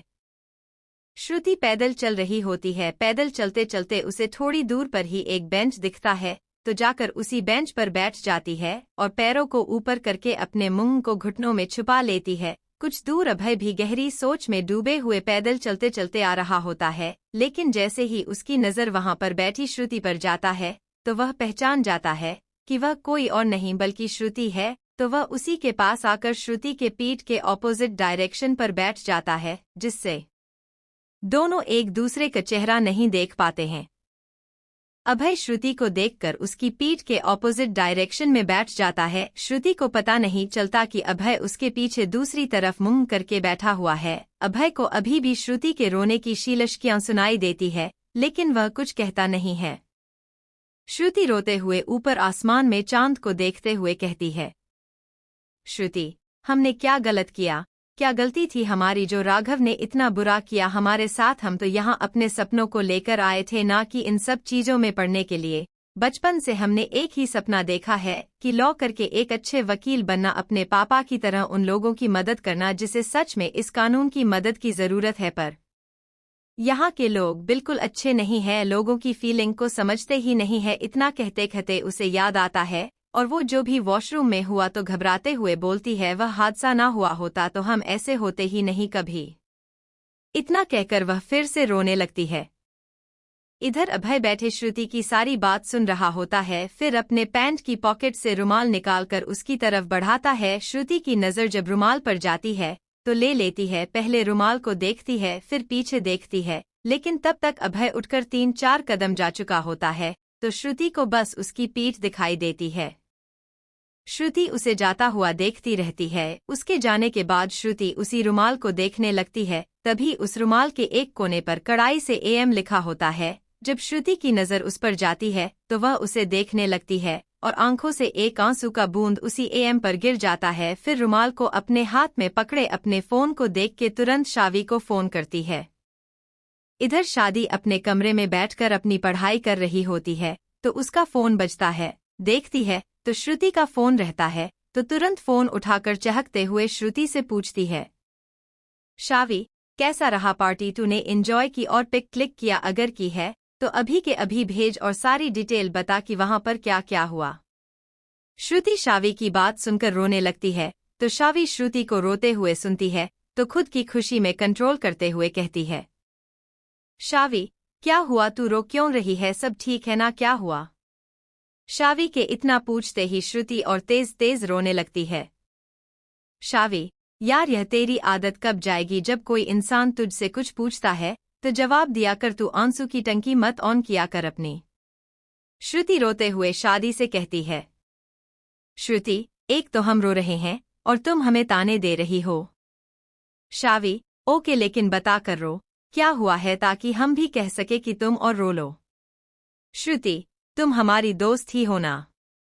शावी, इसलिए तो रोने दे रहे हैं पागल तुझे। श्रुति, पता है आज क्या हुआ है? शावी, तो कब से क्या पूछ रहे हैं? हम यही तो पूछ रहे हैं ना कि क्या हुआ है। श्रुति, बता तो रहे हैं। शावी, देख तू न यह मेलोड्रामा कर कर मत बोला कर, साफ साफ बोला कर कि क्या हुआ है। किसी ने कुछ कहा, बोल कौन है वह, घर में घुसकर उसका मुंह तोड़ देंगे। श्रुति, आज सच में जरूरत है उसका मुंह तोड़ने की। शावी, किसने क्या किया बता फिर से? राघव ने कुछ किया है। श्रुति राघव के नाम सुनते फिर से रोने लगती है।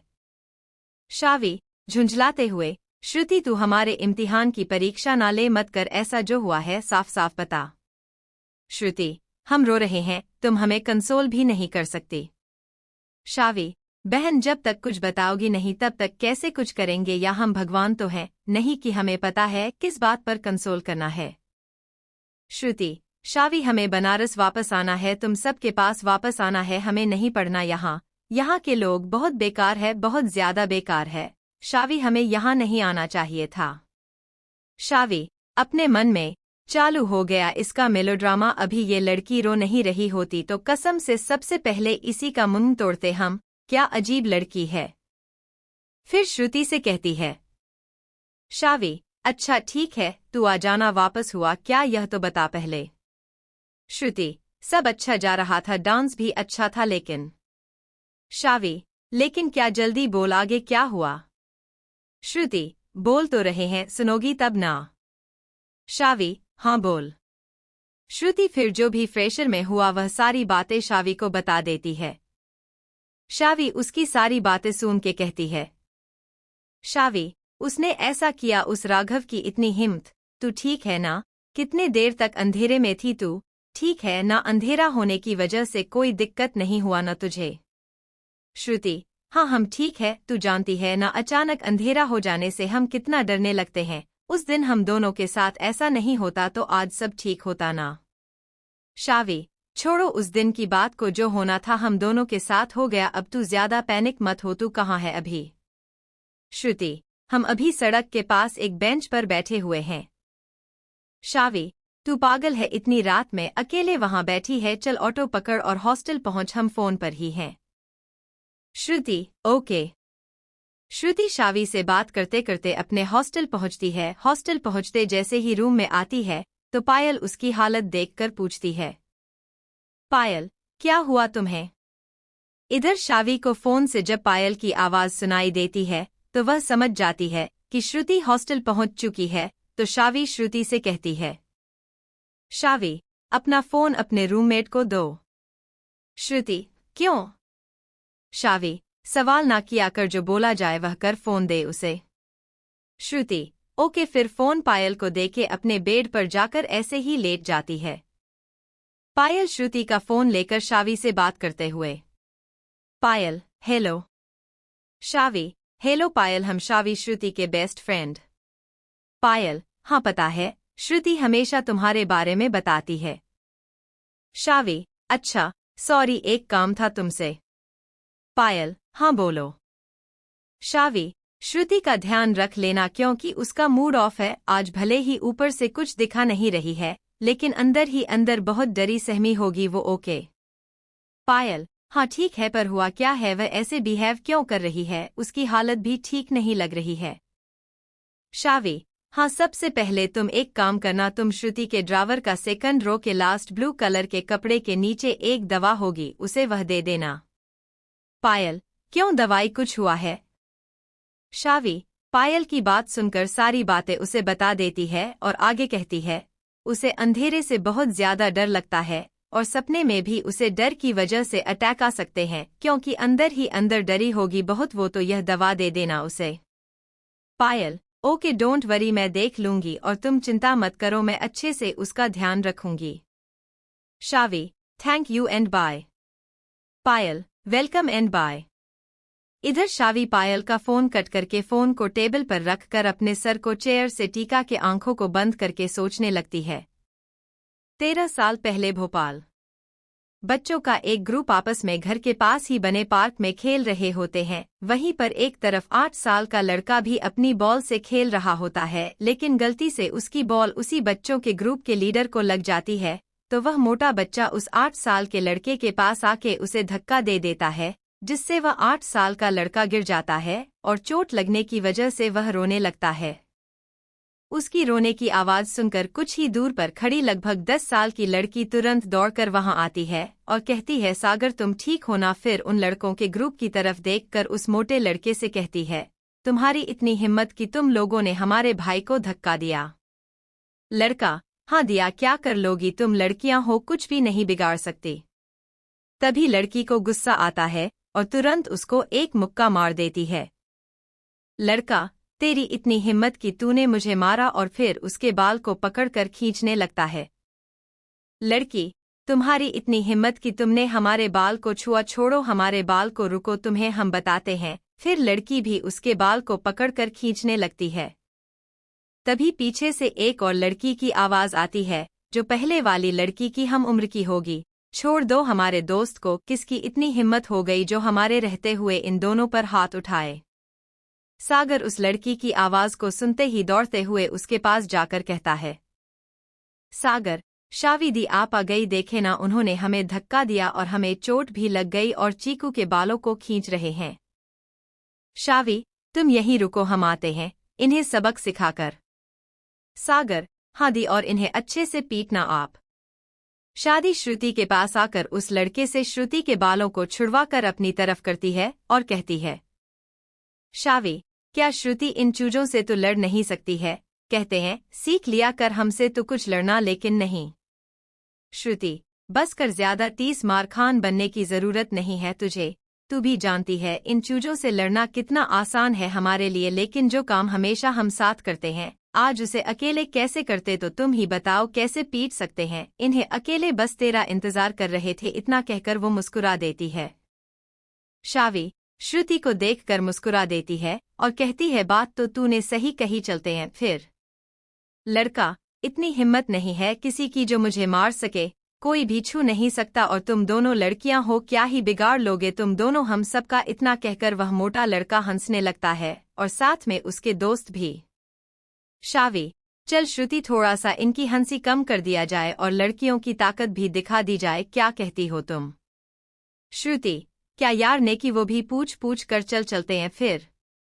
दोनों मिलकर वहां पर उस मोटे लड़के को और उसके दोस्तों को पीटने लगती है। पिटने के बाद दोनों सागर के पास आने लगते हैं तो सागर खुशी से ताली बजा रहा होता है। तीनों जैसे ही जाने के होते हैं तो श्रुति उनकी तरफ पीछे मुड़ के उसी मोटे लड़के से कहती है, श्रुति, पहली बात याद रखना, इस मार को भूलना मत। कोई लड़की किसी से कम नहीं होती है, हमारे पापा ने सिखाया है, लड़कियां लड़कों से कम नहीं है, समझे? तभी शावी उसे रोकते हुए कहती है, रुक, दूसरी बात इसे हम समझाते हैं अच्छे से। श्रुति शावी की बात समझकर शांत होकर मुस्कुरा देती है। शावी उसी मोटे लड़के के पास आकर कहती है, शावी, तुम सब में से और स्पेशली यू मोटे लड़के, अगर घर पर किसी से यह सब कहा कि हम दोनों ने तुम सबको पीटा है, या गलती से भी हमारे घर में हम दोनों की शिकायत पहुंची, तो हम तुम्हारे घर में घुसकर मारेंगे तुम सबको। हम और कोई धमकी नहीं है, ये हमारा नाम शावी सिंह है, समझे तुम सब? सभी बच्चे डर की वजह से एक साथ हाँ में सर हिला देते हैं और शावी उनको देखते हुए वहां से श्रुति सागर के पास आ जाती है। जैसी तीनों जाने के लिए फिर से होते हैं तो दूर से आते 35 साल के आदमी और 30 साल की औरत जिन्होंने पुलिस की वर्दी पहनी हुई थी वह आते दिखते हैं। शावी उन्हें देखते ही चाची चाचू करते हुए जाके उनके गले लग जाती है। इधर जैसे ही श्रुति और सागर की नज़र भी उन पर औरत जाती है तो भागते हुए उनके गले लग जाते हैं और कहते हैं, बुआ आप आ गए। आदमी सागर श्रुति को अपने बुआ से गले लगे देखता है तो कहता है, अरे वाह, बुआ को देखकर आप दोनों चाचू को भूल गए। औरत जवाब देते हुए बोलती है, अच्छा जी चाचू, यह हमारे बच्चे हैं, आप दूर रहिए इनसे, यह हमसे ज्यादा प्यार करते हैं। फिर वह औरत तीनों की तरफ देखकर पूछने लगती है तो तीनों एक साथ हाँ में सर हिला के औरत के गले लग जाते हैं। आदमी, यह बहुत गलत है, हम भी आए हैं तुम सब से मिलने के लिए, लेकिन तुम तीनों इस बेवकूफ औरत का साथ दे रहे हो, इतना कहकर हंस देता है। औरत मुंह बनाकर कहती है, हम बेवकूफ हैं तो रहिए आप यहीं पर, हम चल रहे हैं, चलो बच्चों, इतना कहकर वो तीनों को लेकर जाने लगती है। आदमी, अरे सुनो तो, हम भी आ रहे हैं।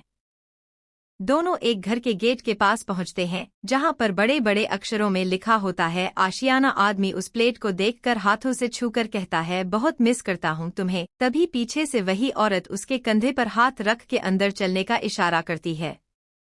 अंदर आते ही बच्चे तुरंत अर्नव जी, नीलम जी, विराज जी और कीर्ति जी के पास एक साथ कहने लगते हैं, बुआ चाचा आ गए, लेकिन इतना हल्ला होने की वजह से उनकी बात उन्हें समझ नहीं आती है। तभी विराज जी कहते हैं, विराज जी शांत हो जाइए, आप सब फिर बताइए क्या कह रहे हैं आप। तभी पीछे से आवाज आती है, यह कह रहे हैं कि इनके चाचा और बुआ वापस आ गए हैं। आवाज को सुनते ही सभी उधर देखने लगते हैं। उन्हें देखते ही चारों के चेहरे पर खुशी आ जाती है। विराज जी तुरंत उठकर उनकी तरफ आते हुए कहते हैं, विराज जी, शिवाय तुम आगे कैसे हो? और उनकी आंखें छलक जाती हैं। इधर अर्नव जी भी उठकर सिया के पास आके कहते हैं, अर्नव जी, सिया तुम आ गई, कैसी हैं आप? और बहुत ज्यादा टाइम नहीं लगाया आपने आने में और अपने बड़े भाई से मिलने में। सिया, सॉरी भैया, आप तो जानते हैं ना, पुलिस की जॉब को फिर टाइम नहीं मिलता। इतना कहकर वह उनके गले लग जाती है। इधर शिवाय, क्या भैया अब आप रो क्यों रहे हैं? आपका छोटा भाई वापस आ गया आपके पास।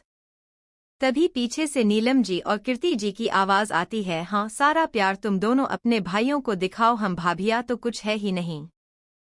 शिवाय अपने भैया से अलग होते हुए कीर्ति और नीलम जी के पास आकर कहता है, शिवाय, अरे भाभी माँ आपको हम भूल सकते हैं, कभी भी नहीं, आप दोनों से तो इस दुनिया में सबसे ज्यादा प्यार करते हैं हम। सिया अर्नव जी से दूर होते हुए कहती है, हाँ बस हमसे प्यार नहीं हो सकता है। शिवाय, अरे तुमसे तो बहुत प्यार करता हूँ जो तुम समझ नहीं पाती हो।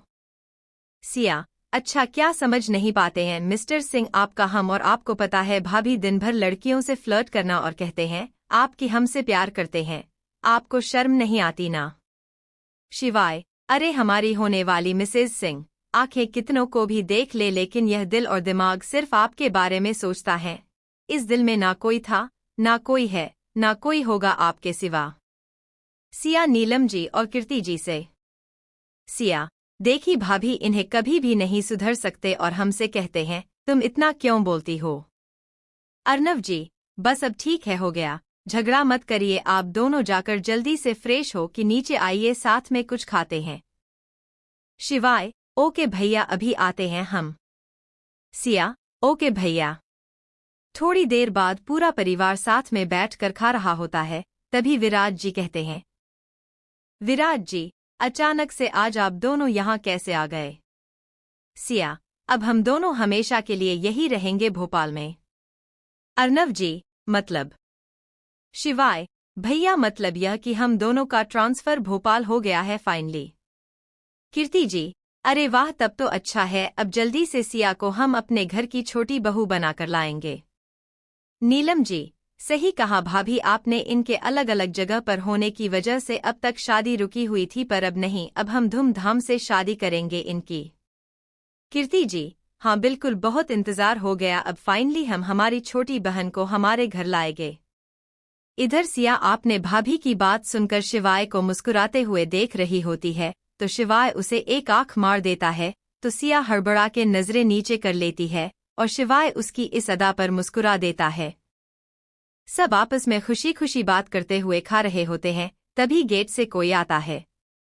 इसके आगे शावी कुछ सोचती कि शावी के रूम का दरवाजा नॉक होता है, तो शावी वापस अपने टाइम में आ जाती है, उसके आंखों से आंसू गिर रहे होते हैं, तो अपने आंसू को पोंछते हुए कहती है, शावी, हाँ माँ आ जाइए अंदर।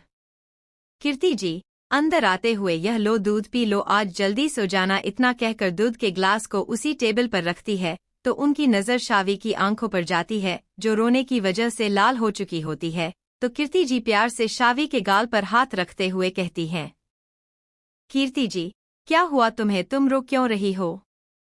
शावी, प्याय से उनके हाथ को हटाते हुए, नहीं माँ हम रो नहीं रहे हैं, फिर खिड़की के पास आकर खड़ी हो जाती है। कीर्ति जी, क्या हुआ है, क्यों रो रही थी, माँ हूँ तुम्हारी, कुछ नहीं छुपता।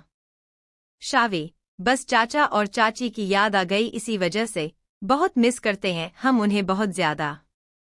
विराट जी जो उधर से गुजर रहे होते हैं, शावी की यह बात सुनकर वहीं पर रुक जाते हैं और बातें सुनने लगते हैं। कीर्ति जी कोई जवाब नहीं देती हैं, तो शावी खिड़की से बाहर आसमान में चमकते हुए चांद को देखते हुए आगे कहती है, शावी, उस अतीत ने हमसे हमारी खुशियां छीन ली है, हमसे हमारी जिंदगी के छीन ली, नफरत है हमें उस अतीत से जिसने हमसे सब कुछ हमारा छीन लिया, हमारी और श्रुति की बचपन की जिंदगी बर्बाद कर दी, हम तो खुद को संभाल लिए लेकिन श्रुति का पूरा बचपन उस हादसे का शिकार बना, हम दोनों की आंखों के सामने उसने। कीर्ति जी शावी की बात को काटते हुए बोलती हैं, कीर्ति जी, वह अतीत है, शावी वापस नहीं आएगा, उसे जितना हमसे छीनना था छिन चुका है, अब कुछ नहीं छीन पाएगा।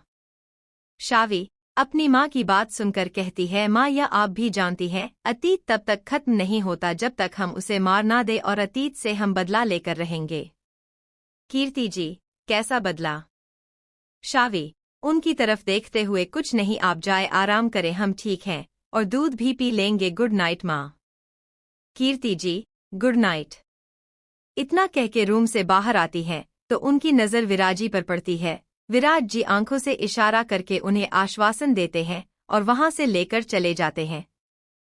इधर शावी खिड़की के सामने उसी चांद को देखते हुए कहती है, शावी, माँ हम श्रुति नहीं है, जिसे आप सब मिलकर झूठ बोल देंगे और वह मान गई। शायद हम भी मान जाते अगर उस दिन बनारस में घर के सामान को सेटल करते टाइम आप चारों की बात नहीं सुनी होती, तो शायद हमें भी पता नहीं चलता कि आप सब ने हम तीनों से झूठ बोला था। श्रुति को नहीं पता कि हमारी खुशियों को खत्म करने वाला अतीत आज भी जिंदा है, लेकिन हमें पता है कि वह आज भी जिंदा है। अब उस वक्त का इंतजार है जिस दिन उससे मुलाकात होगी, चाहे कितना भी वक्त क्यों ना लग जाए। जिस दिन मुलाकात होगी तुमसे ये शादी सिंह जिंदा नहीं छोड़ एंगी तुम्हें। इतना कह के वह अपनी खाली आंखों से उसी चांद को देखने लगती है। इधर पायल शावी से बात करके श्रुति का फोन वही टेबल पर रख के श्रुति के पास आती है और कहती है, पायल चलो उठो, अब जाकर ड्रेस को चेंज करो, कैसे सोगी इसमें। श्रुति पायल की किसी बात का जवाब नहीं देती है। जब पायल की नज़र श्रुति के चेहरे पर जाती है तो श्रुति के आंख से आंसू बह रहे होते हैं और वह कुछ गहरी सोच में रहती है।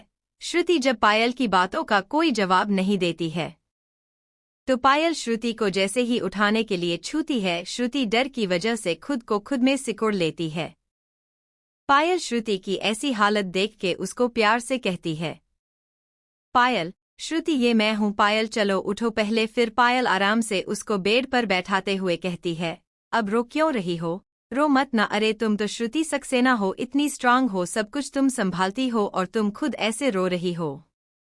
श्रुति जब पायल की आवाज सुनती है तो अपनी भीगी आंखों से पायल की तरफ देखते हुए कहती है, श्रुति इंसान चाहे कितना भी स्ट्रांग हो बट उसकी लाइफ के कुछ हादसे दिमाग पर इतना गहरा छाप छोड़ जाते हैं कि इंसान उसे भूल नहीं पाता है।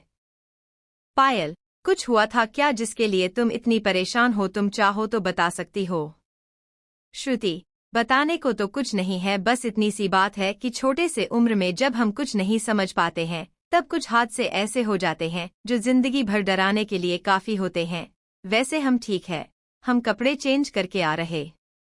श्रुति उठकर दीवार का सहारा लेते हुए वहां से चली जाती है। पायल उसे जाता हुआ देख रही होती है। फिर श्रुति के जाने के बाद पायल श्रुति के उसी ड्राइवर को खोलकर शावी की बताई जगह पर देखती है तो वहां पर सच में दवा रहता है। दवा को उठाकर वह मन में कहती है, इतना सही कैसे पता है इसे, सच में इन दोनों की फ्रेंडशिप कभी खराब ना हो। श्रुति अपने कपड़ों को बदलकर आकर बेड पर लेट जाती है, लेकिन उसकी आंखों से नींद कोसों दूर रहती है। पायल उसके पास आकर, चलो सोने से पहले यह दवा लो जल्दी से। श्रुति चुपचाप बैठती है और पायल के हाथ से दवा लेकर खा लेती है। पायल गुड गर्ल, चलो तुम आराम करो अब। इतना कहकर वह भी अपने बेड पर चली जाती है। पायल के जाने के बाद श्रुति बेड पर लेट जाती है और खुद को खुद में ही सिकुड़कर एकटक दीवार को देख रही होती है। उसके मन में बहुत चीजें चल रही होती लेकिन वह कुछ कहती नहीं है। तभी उसके सामने आज से 13 साल पहले की बातें याद आ जाती हैं। 13 साल पहले भोपाल, श्रुति का घर। श्रुति अपने भाई के साथ बैठकर पढ़ रही होती है। तभी दरवाजे से सिया आते हुए कहती है, सिया कैसे हैं हमारे बच्चे। श्रुति और सागर जैसे ही सिया को देखते हैं खुश होकर सिया के पास चले जाते हैं। श्रुति बुआ आप आ गई और हमारे गिफ्ट लाई हैं आप। सिया अरे बिल्कुल, आप दोनों का गिफ्ट लेकर आए हैं, हम जिसे देखकर आप दोनों बहुत खुश हो जाएंगे। सागर बुआ हमारा गिफ्ट कहाँ है फिर। सिया ये रहा। सिया एक पैकेट को दिखाते हुए उसमें से गिफ्ट बॉक्स निकालकर सागर को देती है। श्रुति भी अपने गिफ्ट का बेसब्री से इंतजार कर रही होती है, लेकिन उस पैकेट में से सिया फिर कुछ नहीं निकालती है। तो यह देखकर श्रुति कहती है, श्रुति बुआ हमारा गिफ्ट कहाँ है, आपने तो बस सागर को ही दिया गिफ्ट। तभी दरवाजे से आवाज आती है, आपका गिफ्ट यहाँ है।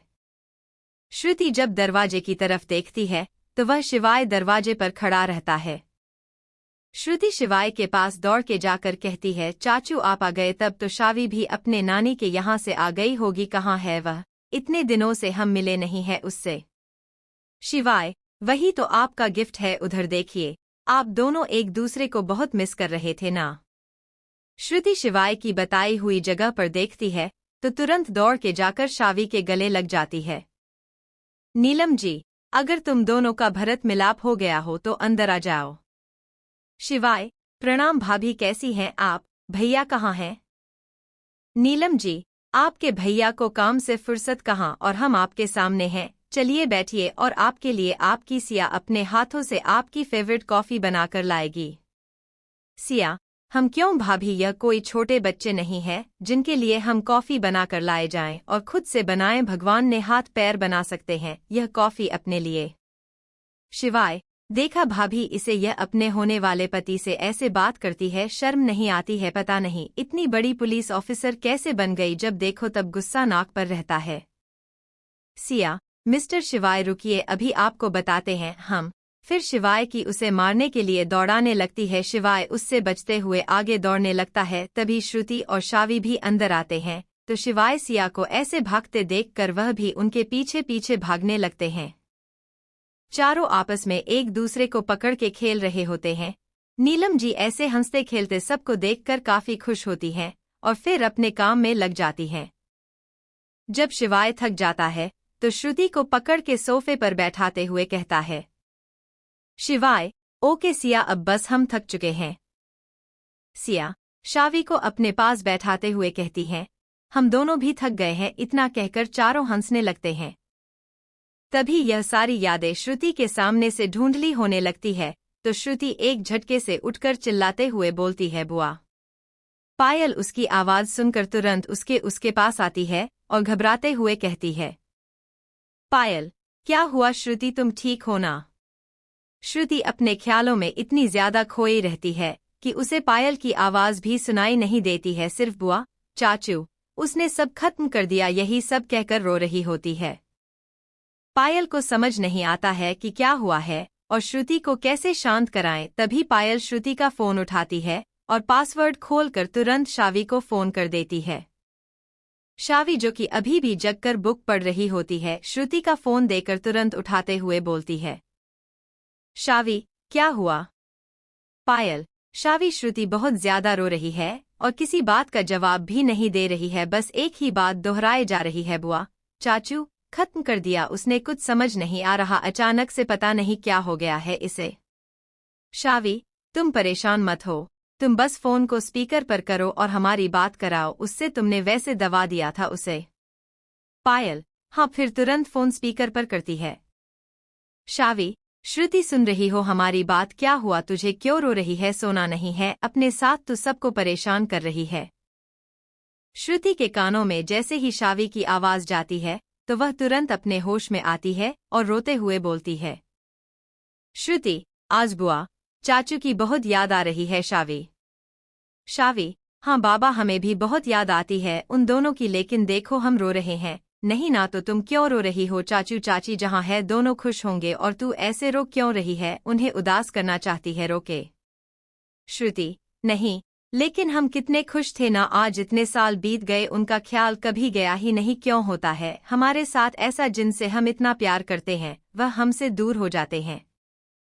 शावी, कुछ तो नहीं हुआ है, बस सब किस्मत की बात है। उस टाइम हम कुछ समझ नहीं पाए। चाचू चाची अभी भी जहाँ होंगे वह खुश है और हमें अपनी ब्लेसिंग्स दे रहे होंगे, तो तू ऐसे रोएगी तो चलेगा काम? श्रुति, लेकिन वो। शावी, तुझे तो पता है ना, अंकल ने ही उसे सजा दिलवाई थी, वह कभी वापस नहीं आएगा हमारी जिंदगी में और ना हम आने देंगे। चल अब तू सो जा जल्दी से, परेशान ना हो, भरोसा करती है ना हम पर? श्रुति शावी की बात सुन के कहती है, खुद से ज्यादा तुझ पर भरोसा है। शावी, बस भरोसा करती है तो तू हमारी बात मानकर चुपचाप जाकर सो जाओ और दिमाग से ये सारी बातें निकाल, बिल्कुल भी स्ट्रेस मत लेना वरना तेरी तबीयत खराब हो गई तो जानती है ना तू। श्रुति शावी की यह बात सुनकर बस हाँ में जवाब देती है और बेड पे लेट के आंखों को बंद कर लेती है, लेकिन आंसू अभी भी बह रहे होते हैं। शावी, पायल सुनो। पायल फोन स्पीकर से हटाकर कान पर लगाते हुए हाँ बोलो शावी। शावी, ध्यान रखना उसका, हम फोन रख रहे हैं अभी। पायल, ओके, चिंता मत करो। इधर राघव का घर, ठाकुर मेंशन। राघव अपने कमरे में बैठा आज के बारे में सोच रहा होता है। राघव अपने मन में कहता है, ऐसा क्या हुआ था उसके साथ जो इतनी डरी सहमी हुई थी? वो लड़की जो किसी से नहीं डरती, उसे ऐसी क्या चीज डराकर चली गई जो उसे इतना कमजोर बना दिया? तभी राघव का फोन बजता है। फोन देखता है तो उसके दोस्तों का ही होता है, तो तो वह उनके कॉल को कट करके फोन को स्विच ऑफ करके एक साइड रख देता है। राघव आगे सोचने लगता है, इस शनाया की वजह से श्रुति ने मुझे गलत समझा, कैसे समझाऊं उसे कि मैंने ऐसा कुछ नहीं किया, वह मेरी बात पे भरोसा ही नहीं करेगी, अब तो मुझसे नफरत करने लगी है। इतना कह के लेट जाता है, लेकिन उसके आंखों से भी नींद कोसों दूर रहती है। राघव करवटें बदल रहा होता है, उसका मन शांत नहीं होता है, तो तुरंत बेड पर ही बैठकर अपने फोन को उठाकर श्रुति को कॉल कर देता है। इधर श्रुति का फोन जैसे ही रिंग होता तो पायल बिना नाम देखे फोन उठा लेती है और कहती है, पायल डोंट वरी शावी, श्रुति शांत है, अभी नहीं रो रही है, मैंने उसे दवा भी दे दिया था, अभी वह चैन से सो रही है, जस्ट अभी अभी सोई है, तो चिंता मत करो, सब ठीक है। राघव पायल की बात सुनकर तुरंत पूछता है। राघव घबराते हुए, क्या हुआ, कैसी दवा पार्टनर को दी गई है, वह ठीक है ना, कहाँ है अभी पार्टनर, हॉस्पिटल में या हॉस्टल में, कुछ बोलो प्लीज, क्या हुआ है उसे। पायल कौन? राघव यह बताओ कि पार्टनर कैसी है। पायल कौन बोल रहा है? राघव मैं राघव हूं, अब बताओ क्या हुआ है पार्टनर को, मतलब श्रुति को। पायल राघव तुम बोल रहे हो, सब तुम्हारी वजह, अब फोन रखो, आइंदा से कभी श्रुति को कॉल भी मत करना। इतना कहकर राघव की बात सुने बिना ही पायल फोन रख देती है। राघव फोन को हाथ में पकड़ कमरे में इधर उधर टहलने लगता है और मन में कहता है कि क्या हुआ है उसे। इतना कहकर वह तुरंत अपनी कार की चाबी उठाता है और घर से बाहर आ जाता है। राघव श्रुति के हॉस्टल पहुंचकर एक बार फिर से श्रुति के नंबर पर कॉल करता है। पायल फोन उठाती है। पायल एक बार समझ नहीं आता है क्या? राघव प्लीज एक बार उससे मिलने दो। पायल कोई जरूरत नहीं है, और अगर तुमने दोबारा कॉल किया तो मैं फोन स्विच ऑफ कर दूंगी, और तुम्हारी वजह से मैं शावी का फोन नहीं उठा पाई तो दिक्कत हो जाएगी श्रुति के लिए।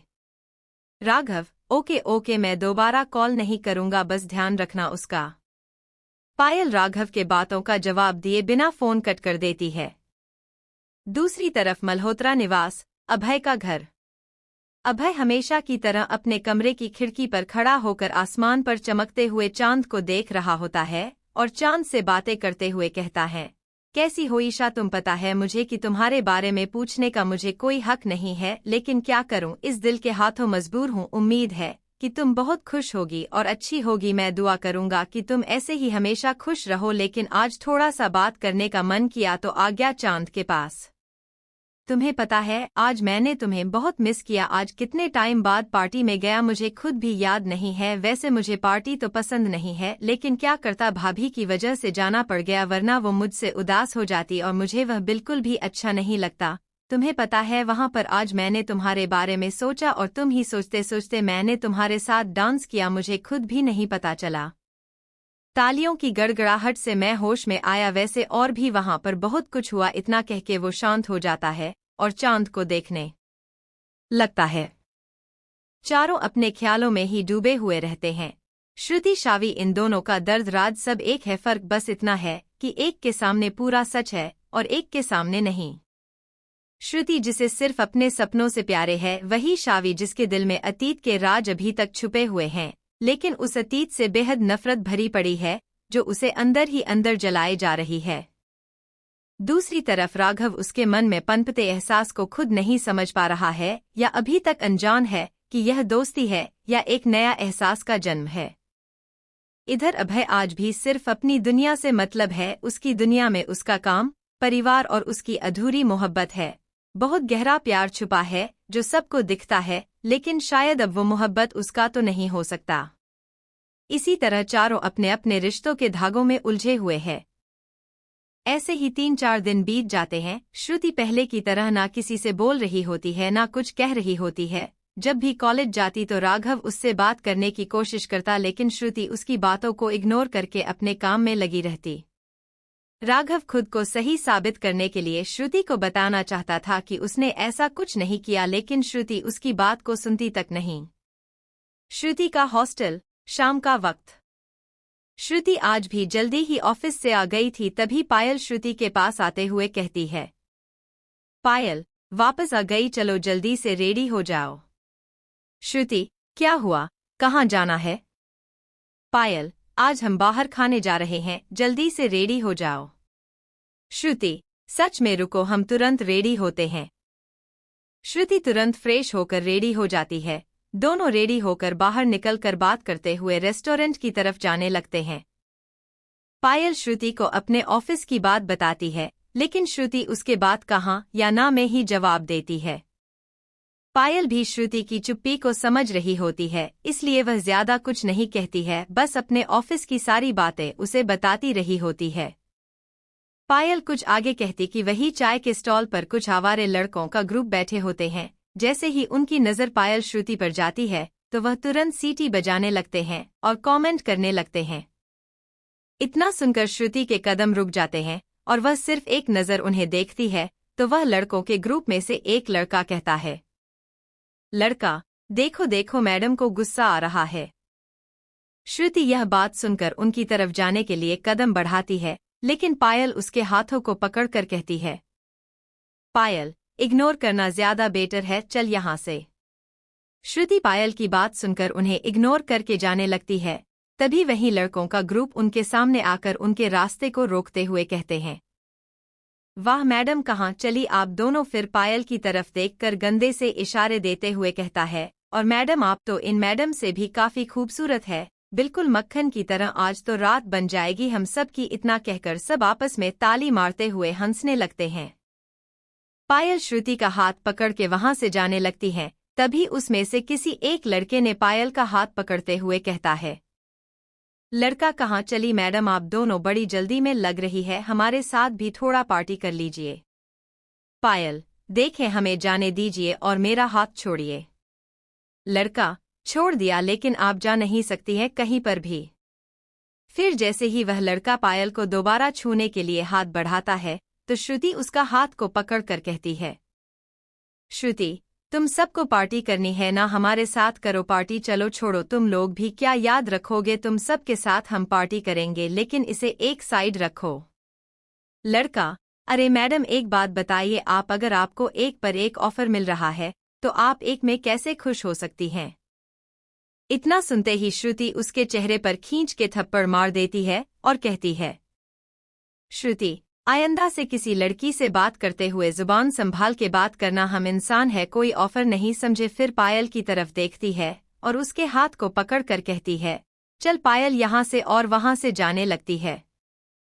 लड़के को थप्पड़ लगता है तो वह और गुस्से में बौखला जाता है। फिर अपने दोस्तों से कहता है, इस लड़की की औकात इसे दिखाओ। फिर सारे लड़के श्रुति और पायल को घेर लेते हैं। पायल घबराई सी नज़र से सबको देखती है, फिर श्रुति की तरफ देखती है तो श्रुति उसे इशारे में आश्वासन देती है और अपने पीछे करती है। तभी उसमें से एक लड़का श्रुति पर अटैक करता है तो श्रुति तुरंत उसके अटैक को डॉज करके बच जाती है। उसी में मौका देखते ही वह पायल को एक साइड करती है, फिर उन लड़कों से लड़ने लगती है। जैसे ही श्रुति को सारे लड़के मारने के लिए एक साथ आते हैं तो श्रुति भी गुस्से में सबको पीटने लगती है, जैसे कि उसके अंदर का अब तक का जितना भी गुस्सा, फ्रस्ट्रेशन, चिढ़ भरा हुआ था वह सब उन्हीं लड़कों पर निकालने लगती है। पायल एक साइड खड़े होकर सिर्फ श्रुति को सबको मारते हुए देख रही होती है, वह कुछ कर नहीं पाती है घबराहट में। उधर ही से पुलिस की जीप जा रही होती है। जैसे ही उनकी नज़र भीड़ पर जाती है तो उसमें बैठे इंस्ट्रक्टर तुरंत जीप को रुकवाते हुए कहता है, इंस्पेक्टर, यहाँ क्या चल रहा है, इतनी भीड़ क्यों लगी हुई है। कांस्टेबल, नहीं पता सर। इंस्पेक्टर, तो मेरा मुंह क्या देख रहे हो, चलो पता करते हैं कि यहाँ पर क्या हुआ है। इंस्पेक्टरों कांस्टेबल जीप से उतरकर उधर की तरफ जाने लगते हैं। आगे आके देखते हैं तो एक लड़की कुछ लड़कों को पीट रही होती है। इंस्पेक्टर तुरंत उनके पास आकर उन्हें रोकता है और अपने महिला पुलिस कांस्टेबल से कहता है कि इन्हें पकड़ो। महिला कांस्टेबल श्रुति को पकड़ती है तो इंस्पेक्टर कहता है, इंस्पेक्टर, तुम सभी के सभी थाने चलो अभी। श्रुति उस लड़के को बस खा जाने वाली नजरों से देख रही होती है और पायल के साथ जीप में बैठ जाती है। थाने पहुंचकर श्रुति और पायल एक तरफ खड़े होते हैं और वह सारे लड़के एक तरफ। उन लोगों में से ही एक लड़का बोलता है, लड़का, सर यह पागल जंगली लड़की बेवजह मुझे और हम सब को मारने लगी। हम सब मिलकर बस चाय पी रहे थे और आपस में किसी बात पर हंस दिए थे तो उसी पर पता नहीं किस बात पर भड़क गई और पीटने लगी हम सबको। श्रुति: नो सर, यह झूठ बोल रहा है। पहले इन्होंने हम दोनों को छेड़ा, फिर हमने इन्हें पीटा है। लड़का: नो सर, यह झूठ बोल रही है। इसने इतनी बुरी तरह मारा है हम सबको। श्रुति: रुक, तुम्हारी तो बताते हैं तुम्हें। यह तो कुछ नहीं है, असली मार क्या होता अभी बता देते, और कैसे मारा जाता है वो भी।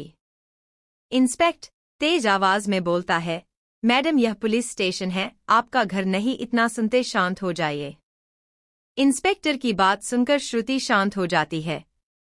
लड़का: सॉरी सर, बट हम सब की कोई गलती नहीं है, सारी गलती इसकी है।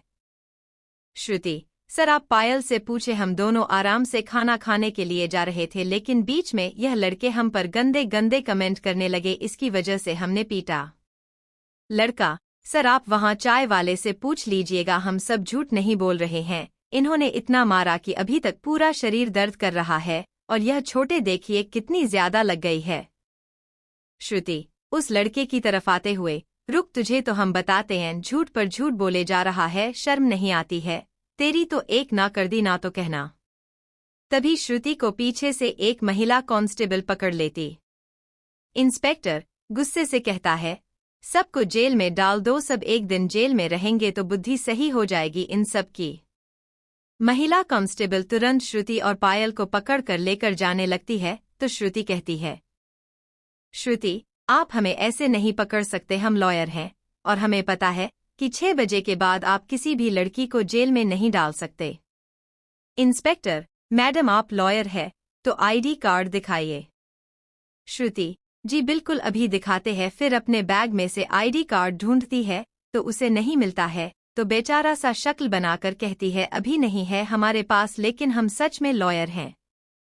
इंस्पेक्टर: आपको क्या लगता है कि इस पुलिस स्टेशन में कोई भी आएगा और कहेगा कि मैं लॉयर हूं तो मैं उसकी बात मान जाऊंगा? मुझे पता था कि आपके पास कोई आईडी कार्ड नहीं होगी, अंदर करो इन दोनों को।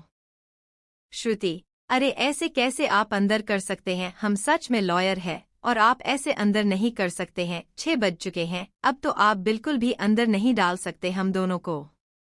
इंस्पेक्टर: मैडम अभी 6 बजने में पूरे 5 मिनट बाकी हैं, और दूसरी बात हमारे पास महिला कांस्टेबल भी है, ठीक है अब आप सुबह तक अंदर आराम करिए। श्रुति कुछ कहती कि महिला कांस्टेबल उन्हें जेल में डाल देती है।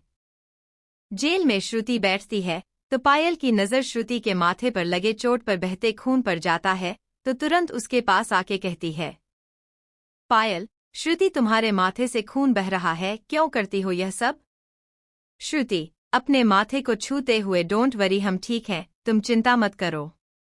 पायल तुम पागल हो, अपना ख्याल रखना नहीं आता है क्या? फिर उसके माथे को अपने दुपट्टे से पोंछने लगती है। श्रुति कभी जरूरत ही नहीं पड़ी, क्योंकि शावी पापा मम्मी चाचू बुआ इतना कहते कहते वह शांत हो जाती है। पायल खून को साफ करके उसके बगल में बैठते हुए कहती है, पायल क्या हुआ, रुक क्यों गई, आगे बोलो।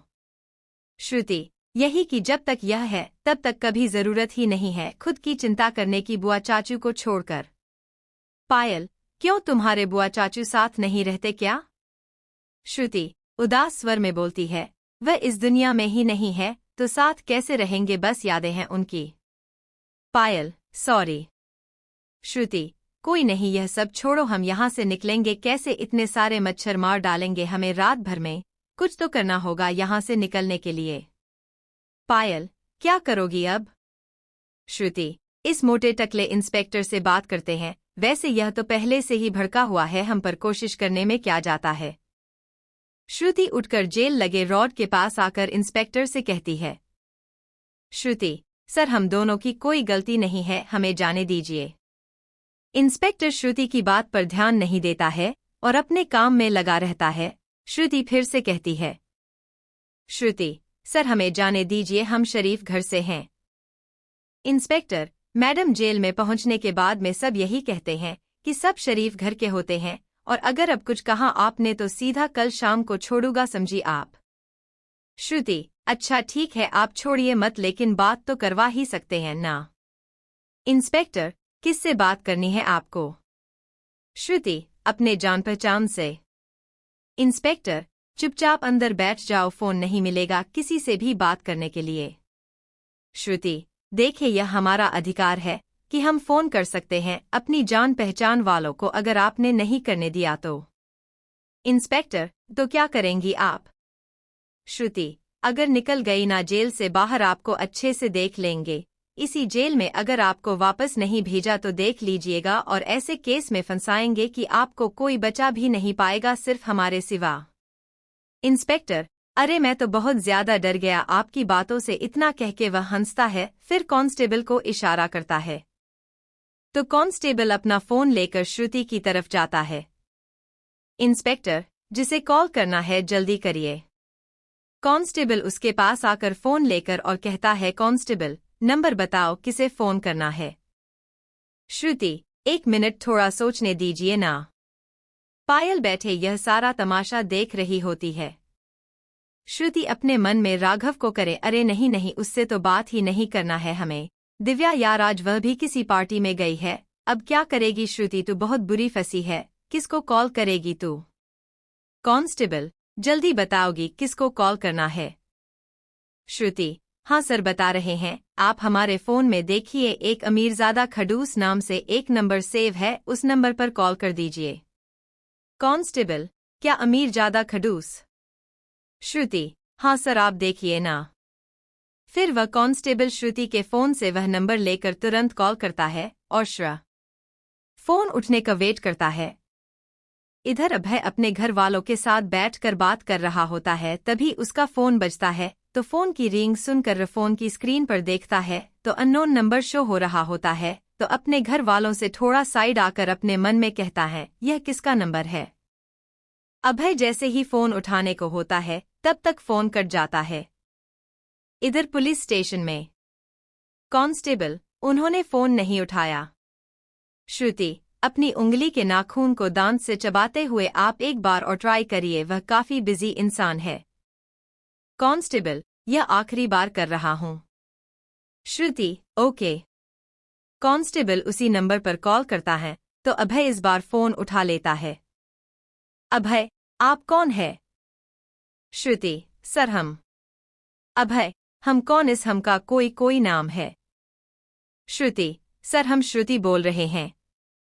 अभय, ओ मिस सक्सेना, तुम यह किसका नंबर है? किसी का चोरी किया है तुमने? तुम्हारा फोन कहाँ गया? श्रुति इतना सुनकर शांत हो जाती है। अभय, ऐसे तो बहुत बोलती हो, जब तुमसे कोई सवाल करता है तो उसका जवाब क्यों नहीं देती?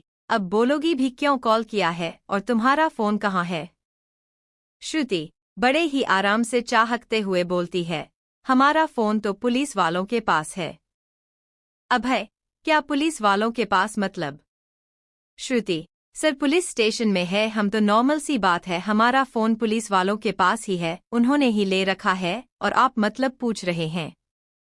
अभय, अच्छा वैसे क्यों तुम पुलिस स्टेशन में हो? 1 मिनट, कहीं तुम्हारे फोन में किसी टेररिस्ट का नंबर तो सेव नहीं है ना? श्रुति, वाह कितना अच्छा मजाक आप करते हैं, हम मजाक नहीं कर रहे हैं, सच में हम जेल में हैं। अभय, अब क्या किया तुमने और किसके साथ? श्रुति, कुछ नहीं किया, हमें यह लोग जबरदस्ती बंद कर दिए हैं। अभय, मिस सक्सेना, जबरदस्ती तो कोई जेल में नहीं डालता है, क्या किया है तुमने? किसका मर्डर कर दिया? श्रुति, सर आप पागल है, आप तो सीधा मर्डरर बना रहे हैं हमें। अभय, तो फिर किसी का कार तोड़ी हो या कुछ चुराई हो? श्रुति, सर हम आपको चोर लगते हैं, इनमें से कुछ भी नहीं किया है हमने। अभय, तो क्या की हो बताओगी? तब तक कांस्टेबल श्रुति के कान पर से फोन हटाकर अपने कान पर लगाते हुए बोलता है। Constable, hello sir. Abhay, hello, क्या हुआ सर, आपने उसे जेल में क्यों बंद किया है? कांस्टेबल, बीच सड़क पर लड़कों को पीट रही थी और इंस्पेक्टर को धमकी दे रही थी। अभय, अच्छा ठीक है, आप 1 मिनट बात कराइए उससे। कांस्टेबल, जी सर, फिर फोन को श्रुति के कान पर लगा देता है। अभय, अच्छा तो लड़कों को पीटने की वजह से जेल में गई हो तुम? श्रुति मासूम सी आवाज निकाल कर बोलती है, सर प्लीज बचा लीजिए ना हमें। अभय, मिस सक्सेना, अगर तुम्हें याद ना हो तो बता दूं कि तुमने ही कहा था कि चाहे कुछ भी हो जाए तुम मेरी या मेरे लॉ फर्म के किसी भी वकील की जरूरत नहीं पड़ेगी। श्रुति, उस टाइम पर नहीं था पर अभी जरूरत है, और हम आपके एम्प्लॉय है इसलिए जरूरत तो पड़ेगी। लॉयर ही तो लॉयर के काम आएगा, और हम तो अच्छे दोस्त हैं ना। अभय, क्या दोस्त कब बने हम? श्रुति, सर अभी अभी जस्ट अभी अभी बने हैं दोस्त हम दोनों। अभय, नाटक बंद करो, तुम अभी भी जेल में हो, भूलो मत। इंस्पेक्टर, मैडम हो गई आपकी बात, फोन रख दीजिए जल्दी। श्रुति, सर 5 मिनट प्लीज, यह थोड़े आंकड़ू दोस्त हैं, बहुत मनाना पड़ता है। फिर अभय से कहती है, सर बचा लीजिए ना वरना रात जेल में मच्छरों के साथ रहना होगा, प्लीज जल्दी आइए। तब तक कांस्टेबल फोन कट कर देता है। कांस्टेबल जैसी फोन कट करता है तो श्रुति बोलती है, श्रुति, सर प्लीज आपने फोन क्यों कट किया, थोड़ा सा और बात करने दीजिए वरना वह नहीं आएंगे। कांस्टेबल श्रुति की बात को इग्नोर करके वहां से चला जाता है। इधर मल्होत्रा निवास में जैसे ही श्रुति का फोन कट होता है तुरंत अभय वहां से उठकर जाने लगता है। तभी पीछे से अर्जुन कहते हैं कि कहाँ चले तुम, इतनी अच्छी टॉपिक पर हम सब बात कर रहे हैं, थोड़ी देर और बैठो। अभय, नहीं भैया अभी मैं बैठी नहीं सकता, जरूरी काम आ गया है, जाना ही होगा। अर्जुन, यह गलत है, तुम हमेशा ऐसा ही करते हो। अभय, सॉरी भैया जाना नहीं होगा, जरूरी नहीं होता तो रुक जाता। अनीता, अच्छा ठीक है आप जा सकते हैं, इनकी बात मत सुनिए, वैसे आप जा कहाँ रहे हैं यह तो बता दीजिए। अभय, भाभी पुलिस स्टेशन जा रहा हूँ। सरिता जी, क्यों पुलिस स्टेशन, क्या हुआ है? अभय, आप सब परेशान मत होइए, कुछ हुआ नहीं है, बस एक छोटा सा केस है तो उसी वजह से जाना होगा। बोलते ही अभय घर से निकल जाता है। इधर पुलिस स्टेशन में श्रुति एक रॉड का सहारा लेकर खड़ी रहती है और पायल की तरफ देख रही होती है। तभी जब श्रुति कुछ बोलने जाती है तो पायल कहती है, कब तक ऐसे खड़ी रहेगी, कोई ना कोई आ जाएगा तो बैठ जा थोड़ी देर। तभी श्रुति बोलती है, कोई नहीं है हमारा यहाँ, कोई नहीं आएगा आज रात, हमें लगता है हम लोगों को यही जेल में बितानी होगी, कल ही कुछ हो पाएगा। अरे हाँ मैं तो भूल ही गई, तुम भी तो यहाँ काम करती हो ना, तुम्हारे भी तो दोस्त होंगे, तुम क्यों नहीं किसी को फोन करती हूँ, एक बार ट्राई करो, किसी को फोन करके बुलाओ ना। पायल, सॉरी मुझे किसी का नंबर याद नहीं है। श्रुति, कोई बात नहीं, इतना बोलकर वह पायल के पास बैठती है और सब इंस्पेक्टर की तरह मुंह करते हुए कहती है, सर पायल का फोन दे दीजिए ना प्लीज, इसे किसी का नंबर याद नहीं है, हमारी कोई गलती नहीं है, हम बस एक कॉल करना चाहते हैं ताकि कोई हमें आकर यहाँ से निकाल सके। इंस्पेक्टर श्रुति की तरफ देखकर बोलता है, पार्टी चल रही है क्या, यहाँ की जो ऑर्डर किया वह मिल गया, पुलिस स्टेशन है, यहाँ फोन नहीं मिलता, एक बार दिया था ना, इतना काफी है, उतने में बुला देना चाहिए था। श्रुति इंस्पेक्टर की बात सुनने के बाद पायल की तरफ देखकर कहती है, यार यह तो बहुत खड़ूस है, कसम से एक बार बस जेल से निकल जाऊं फिर बताती हूँ। मैं इंस्पेक्टर को एक लॉयर को बंद किया, इसने मुझे कानून बता रहा है, मैं हूँ श्रुति सक्सेना हूँ, ठीक है। पायल, बस कर, मैंने मना किया था उसी समय की, पंगा मत लो, पर तुम और तुम्हारा गुस्सा कभी सुनता है किसी की, अब तो शांत हो जा, आप तो पुलिस स्टेशन में भी बैठे हैं हम लोग। श्रुति मासूम सा चेहरा बनाकर पायल की तरफ देखकर बोलती है, हमने क्या गलती की है, उनकी गलती थी ना, वह हमें छेड़ रहे, अगर वह ऐसा ना करते तो मुझे गुस्सा नहीं आता, पर उन्होंने ऐसा किया इस वजह से मुझे गुस्सा आ गया। तू ही बता, वही सब पंगा लेने आए थे ना, क्या हम लोग गए थे उनके पास पंगा लेने, हम लड़की है तो क्या वह कुछ भी बोलकर निकल जाएंगे, अब उन्हें बताना होगा कि लड़कियां चुप नहीं रहती है, लड़कियां भी जवाब देती हैं। पायल, अच्छा ठीक है, जो हो गया वह हो गया, यह बता तेरी सीनियर से बात हुई? जब तक पायल इतना बोलती है तभी अभय श्रुति के पीछे आकर खड़ा हो जाता है। श्रुति पायल की बात का जवाब देते हुए कहती है, श्रुति वह खड़ूस इतना खामोश है कि पूछो मत, अभी क्या मुसीबत में है ना, हम लोग, उन्हें पता है कि यहाँ पर कोई नहीं है हमारा, लेकिन उनके भाव इतने बड़े हुए कि पूछो मत, इतने बड़े हुए कि पूछो मत, उन्होंने कुछ रिप्लाई नहीं दिया कि आ रहे हैं या नहीं आ रहे हैं, तुम ही बताओ ऐसा कौन करता है, वह इतने खड़ूस है कि वह हमारा ध्यान भी नहीं रखते, एक एम्प्लॉय के रिश्ते ही रख लेते और कोई रिश्ता तो रख ही नहीं पाएंगे, वह उनका सड़ा सा चेहरा अभी तक तूने देखा नहीं है, तू देखेगी तब तू बताना, कोई ऐसा होता है क्या? पायल, नहीं होना तो नहीं चाहिए पर तू क्या कर सकती है, वह तो तेरे बॉस है ना। पायल इतना कहती है, तभी उसकी नज़र श्रुति पे से हटकर थोड़ी दूर खड़े एक आदमी पर जाती है, जो कि श्रुति को ही घूर कर देख रहा होता है। श्रुति पायल की तरह न देखकर अपने में ही बोलती रहती है, श्रुति वही तो, आज ना मुझे लगता है इन लड़कों को ना मारकर उन्हें ही पीटना चाहिए था, तब शायद मेरे गुस्से को और मेरे मन को और ज्यादा आराम मिलता और फिर मैं जेल में रहती है और वह हॉस्पिटल में, तब तो वाह मुझे उसका फिक्र ही नहीं होता और इस काम के लिए मैं तो कुछ दिन जेल में भी रह सकती है। अभय पीछे से बोलता है, तब तो तुम्हें जेल में ही रहने देना चाहिए, मैं चला ही जाता हूँ, तुम्हें निकालने की तो जरूरत ही नहीं है। श्रुति अचानक से अभय की आवाज सुनकर श्रुति शॉक हो जाती है, पर तुरंत ही अपने शॉक से बाहर निकलकर कहती है, सर आप आ गए।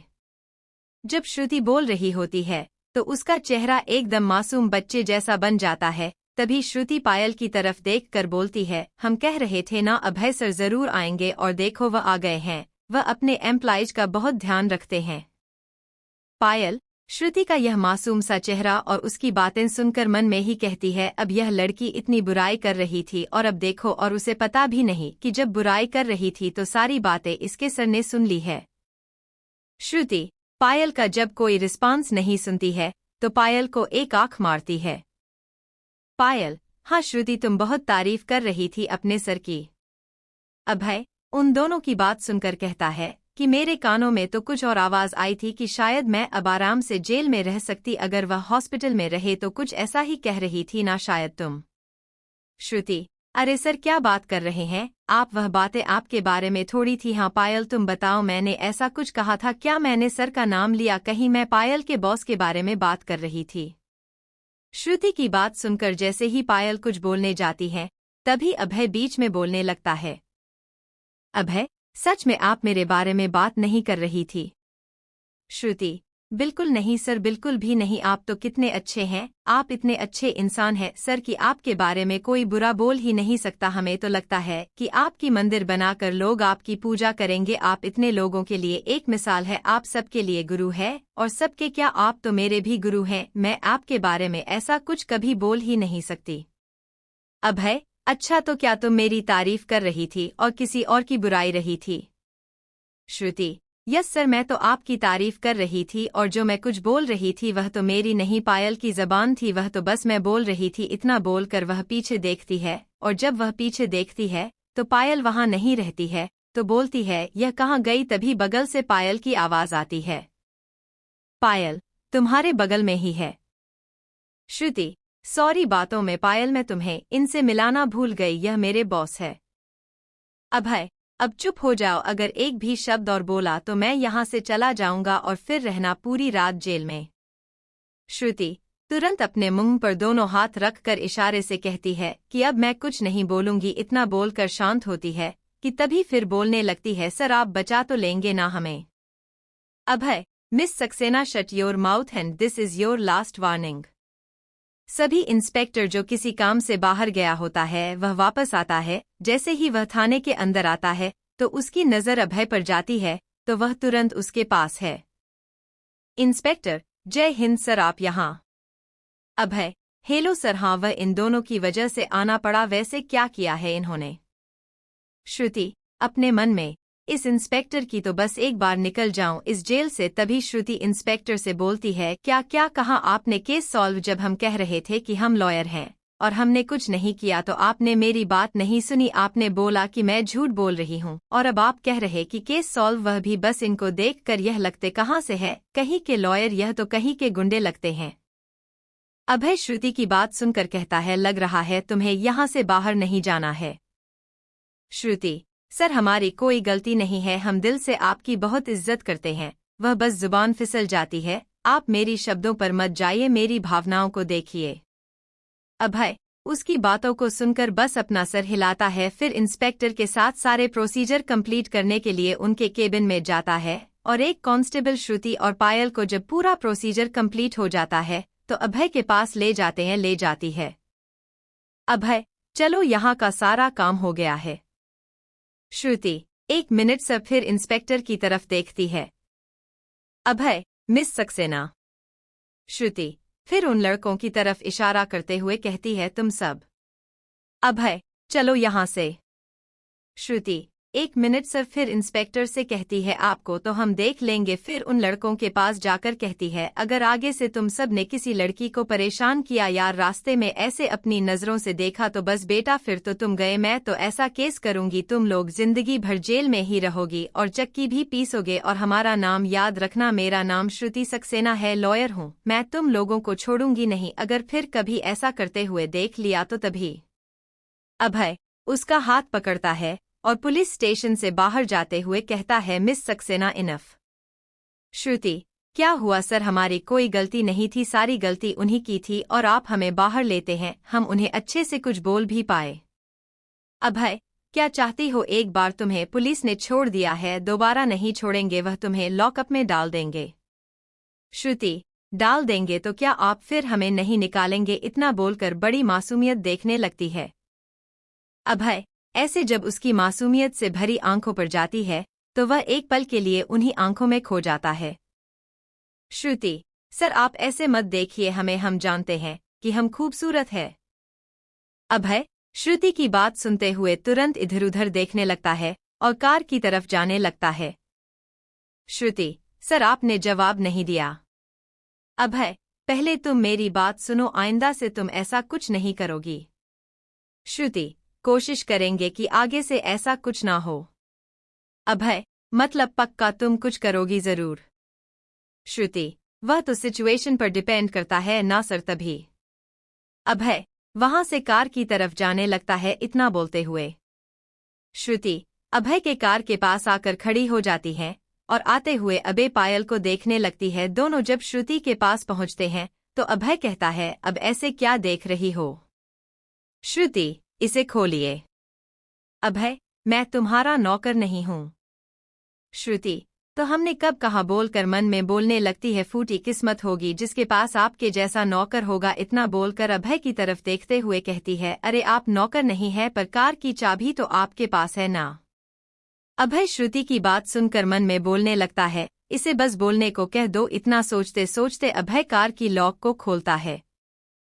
श्रुति, देखा मैंने यही तो बोला था। इतना बोलकर श्रुति पायल को कार के पैसेंजर सीट पर बैठाकर अभय की तरफ देखकर बोलती है चलिए, और इतना बोलकर वो कार के बैक सीट पर बैठ जाती है। फिर तीनों कार में बैठ जाते हैं तो अभय तुरंत कार स्टार्ट करता है। अभय, मिस सक्सेना अपने हॉस्टल का एड्रेस बताओ, मैं तुम दोनों को हॉस्टल ड्रॉप कर दूं। श्रुति, नहीं हमें हॉस्टल नहीं जाना है। अभय, मतलब तो कहाँ जाओगी फिर से? जेल में। श्रुति, हाँ आपका बस चले तो वही मेरा घर बना देंगे। अभय बुदबुदाते हुए, यही तो दिक्कत है कि मेरा बस ही नहीं चल सकता तुम पर। श्रुति, हाँ हाँ जो बोलना है थोड़ा तेज बोलिए, हम दोनों भी सुने क्या बोलना है आपको। अभय श्रुति की ये बात सुन के पीछे देखने लगता है, तभी श्रुति कहती है। श्रुति, अरे सर क्या कर रहे हैं, सामने देखिए आप कार ड्राइव कर रहे हैं, आपकी वजह से कहीं दो मासूम जिंदगी ना चली जाए। अभय श्रुति की बात सुनकर आगे देखने लगता है। तभी अभय कहता है, अभय दो जिंदगी कैसे, हम तो 3 लोग हैं ना। श्रुति, और नहीं तो क्या, आपको तो अपनी जिंदगी से मतलब नहीं है पर हमें और पायल को अपनी जान बहुत प्यारी है। वही पायल जो खामोश बैठकर श्रुति अभय की नोक-झोंक सुनकर तेज से हंसने लगती है। श्रुति और अभय का ध्यान पायल की तरफ जाता है तो दोनों उसको देखने लगते हैं। पायल, सॉरी पर आप दोनों की नोक-झोंक काफी प्यारी है, जो भी सुनेगा उसे हंसी आ जाएगी। इतना बोलकर पायल शांत हो जाती है और फिर सबके बीच कुछ देर की खामोशी हो छा जाती है। अभय उस खामोशी को तोड़ते हुए बोलता है, अच्छा अब बताओ अपने हॉस्टल का एड्रेस। श्रुति, नहीं सर, पहले हमें किसी रेस्टोरेंट या ढाबा ही ले चलिए, हम दोनों को बहुत जोरों की भूख लगी है। अभय श्रुति की बात सुनकर बोलता है, मिस सक्सेना आप कभी सुधर नहीं सकती है। श्रुति, मन में इस जन्म में तो कोई इरादा नहीं है और अभी तो आपको परेशान भी नहीं किया है, तो इतनी जल्दी तो नहीं, बिल्कुल भी नहीं। श्रुति, नहीं सर, सच में बहुत भूख लगी है, जल्दी ले चलिए ना सर। अभय थोड़े ही देर में रेस्तरां के सामने कार रोकता है और बोलता है, तुम लोग चलो मैं कार पार्क करके आता हूँ। श्रुति और पायल कार से निकलने के बाद अभय कार पार्क करने चला जाता है। तभी पायल श्रुति से कहती है, पायल, श्रुति यह तुम कैसे बात कर रही हो, वह तुम्हारे बॉस हैं। श्रुति, कोई बात नहीं है, हमें भी पता है। पायल, सुधर जा। श्रुति, अरे यार हम बहुत सुधरे हुए हैं। वैसे भी पता नहीं क्यों जब भी अभय सर का चेहरा देखते हैं तो चुप ही नहीं हो पाते, बहस हो ही जाती है। हम किसी और से इतनी बहस नहीं करते हैं पर उनके सामने हम शांत हो ही नहीं पाते, और वैसे भी मेरा कोई इंटेंशन नहीं होता है उन्हें कुछ बोलने का, वह तो बस निकल जाता है अपने आप, और वैसे भी हम गलत नहीं बोलते, वो बात ही ऐसी करते हैं कि बोलना पड़ जाता है। अभय कार पार्क करके आ ही रहा होता है, तभी वो श्रुति की बात सुन लेता है। अभय, कभी कभी कुछ लोगों को अपनी गलतियों को भी अपनाना चाहिए, ना कि सीधे दूसरों को ब्लेम करना चाहिए। ब्राइटनेस सक्सेना छोड़ो, चलो अंदर आओ, कुछ खाने चलते हैं। इतना कहकर अभय रेस्टोरेंट के अंदर जाने लगता है। पायल श्रुति का हाथ पकड़कर, पायल तू पागल है क्या, आगे पीछे अगल बगल देखकर बोला कर। श्रुति, सॉरी, हमें क्या पता था कि वह खड़ूस आ जाएगा, अब चलो अंदर, हमें भूख लगी है। अभय, श्रुति और पायल तीनों टेबल पर आकर बैठ जाते हैं। वे मेन्यू कार्ड देता है तो तीनों अपना अपना मेन्यू बता देते हैं। वेटर ऑर्डर लेकर वहां से चला जाता है। श्रुति पायल आपस में बात करने लगती हैं तो अभय की नज़र श्रुति के माथे पर लगी चोट पर जाती है। फिर अभय तुरंत अपनी जगह से उठ के जाने लगता है। अभय को जाता देख श्रुति कहती है, श्रुति कहाँ जा रहे हैं, सर खाना ऑर्डर हो गया है आपका। अभय श्रुति के बात को सुने बिना ही वहां से चला जाता है। पायल, क्या हुआ श्रुति, तुम्हारे बॉस को ऐसे क्यों चले गए। श्रुति, हमें क्या पता, हमें तो बताकर जाते नहीं हैं कि मैं कहाँ जा रहा हूँ, जो हमें पता होगा, हमें क्या कहीं भी जाए, हमें सिर्फ खाने से मतलब है। तब तक वेटर भी सारा ऑर्डर उनके टेबल पर लाकर रख देता है। इधर अभय पार्किंग एरिया में आकर अपने कार में से फर्स्ट एड बॉक्स से बैंडेज लेकर वापस रेस्टोरेंट के अंदर आता है। श्रुति जो कि खाने में बिजी होती है, उसकी नजर आते हुए अभय पर जाती है। जब अभय अपनी जगह पर बैठ जाता है तो श्रुति कहती है, श्रुति कहाँ गए थे आप। अभय श्रुति के किसी भी बात का जवाब ना देकर अपने हाथों में पकड़ा बैंडेज उसके सामने कर देता है। श्रुति पहले बैंडेज को देखती है, फिर अभय को। अभय श्रुति को ऐसे खुद को घूरते देखकर कहता है, अभय इस बैंडेज को लगा लो, तुम्हारे माथे पर चोट लगी है। श्रुति अभय की बात को सुनकर भी कोई जवाब नहीं देती है, बस अभय को बड़ी बड़ी आंखें करके देखने लगती है। श्रुति को ऐसे फिर से खुद को देखता देख अभय कहता है, अभय क्या हुआ, तुम ऐसे क्या घूर रही हो, इसे लगाओ। श्रुति, सर आप ठीक है। अभय, तुम पागल हो गई हो। फिर बैंडेज को खोलकर लगा देता है और उसके चोट को जानबूझकर हल्का सा दबा देता है। अभय के चोट पर दबाने की वजह से श्रुति के मुंह से आह निकल जाती है और अभय के हाथ पर मारते हुए कहने लगती है, श्रुति आपने यह जानबूझकर किया ना, आपकी वजह से दर्द करने लगा, सच में आप गुंडे हैं। अभय हंसते हुए, अच्छा एक तो बैंडेज लगाया, ऊपर से तुम गुंडा भी बोल रही हो, शर्म नहीं आती ना तुम्हें। श्रुति पायल से कहते हुए, श्रुति देख पायल तू कहती है इनसे लड़ा मत करो और इनकी हरकतें देखो, यह क्या कर रहे हैं, अब इन्हें भी कुछ बोलो तुम। अभय, अरे यह क्या बोलेगी, तुम जब किसी को बोलने दोगी तब न कोई तुम्हारे सामने कुछ बोलेगा। श्रुति, आप बहुत ज्यादा नहीं बोल रहे हैं, ऐसे तो जल्दी बोला नहीं जाता आपसे, हमेशा सड़ा सा मुंह बनाकर बैठे रहते हैं। पायल, श्रुति बस कर, कितना लड़ेगी, चुपचाप खाना खाओ। फिर अभय की तरफ देखकर कहती है, सर आप भी खाइए, इसे छोड़िए, पूरी पागल है। अभय, बिल्कुल सही कहा तुमने। श्रुति गाना गाते हुए पायल की तरफ देखते हुए कहती है, दोस्त दोस्त ना रहा, दोस्त दोस्त ना रहा। अभय श्रुति को ऐसे फिर से बोलते मुस्कुराते देख उसे अलग सी एक खुशी होती है और अपने मन में कहता है, अभय आ गई है। अपने चटपटर वाले अंदाज में ऐसे ही तीनों आपस में बात करते करते खाना खाने लगते हैं। तीनों खाना खाने के बाद रेस्टोरेंट से बाहर आते हैं। अभय कार लेकर आता है तो दोनों बैठ जाते हैं। थोड़ी देर में अभय की कार श्रुति के हॉस्टल के गेट के सामने रुक जाती है तो पायल जैसे ही पीछे मुड़कर देखती है तो श्रुति छोटे बच्चों की तरह पूरे सीट पर सिकुड़ कर सोई हुई रहती है। फिर पायल अभय को देखती है तो अभय भी पीछे देखता है तो श्रुति को ऐसे बच्चों की तरह सोया देखकर उसके चेहरे पर भी अनजाने में मुस्कुराहट आ जाती है। अभय अपने मन में इसीलिए यह शांति थी पूरे रास्ते, वरना इसकी बातें तो कभी खत्म ही नहीं होती है। पायल, सर डोंट वरी, मैं उठाती हूँ इसे। अभय, ओके। फिर दोनों कार से बाहर आकर पायल पीछे वाली सीट का दरवाजा खोलकर श्रुति को जगाने लगती है और अभय एक साइड खड़ा होकर सोती हुई श्रुति को देख रहा होता है। पायल, श्रुति उठो, हॉस्टल आ गया। श्रुति इतनी गहरी नींद में रहती है कि वह पायल की बात सुनती ही नहीं है। पायल बार बार श्रुति को उठाती है, लेकिन जब श्रुति नहीं उठती है तो पायल अभय की तरफ देखती है।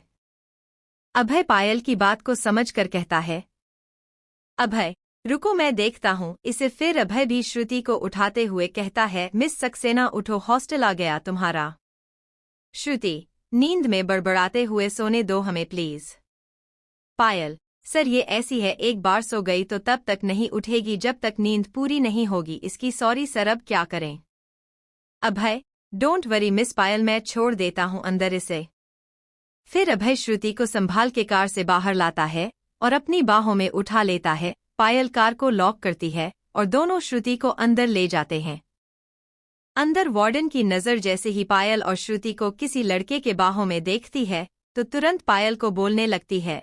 पायल चुपचाप सुन रही होती है, तभी वो श्रुति में बोलने लगती है, श्रुति, अरे कोई चुप कराओ इस मोटी आंटी को, इनके वजह से हम अपना फेवरेट खाना नहीं खा पा रहे हैं, हमारा पनीर का सब्जी और नान नहीं खा पा रहे हैं। इतना सुनकर अभय पायल श्रुति को देखने लगते हैं, फिर एक दूसरे को दोनों देखते हैं।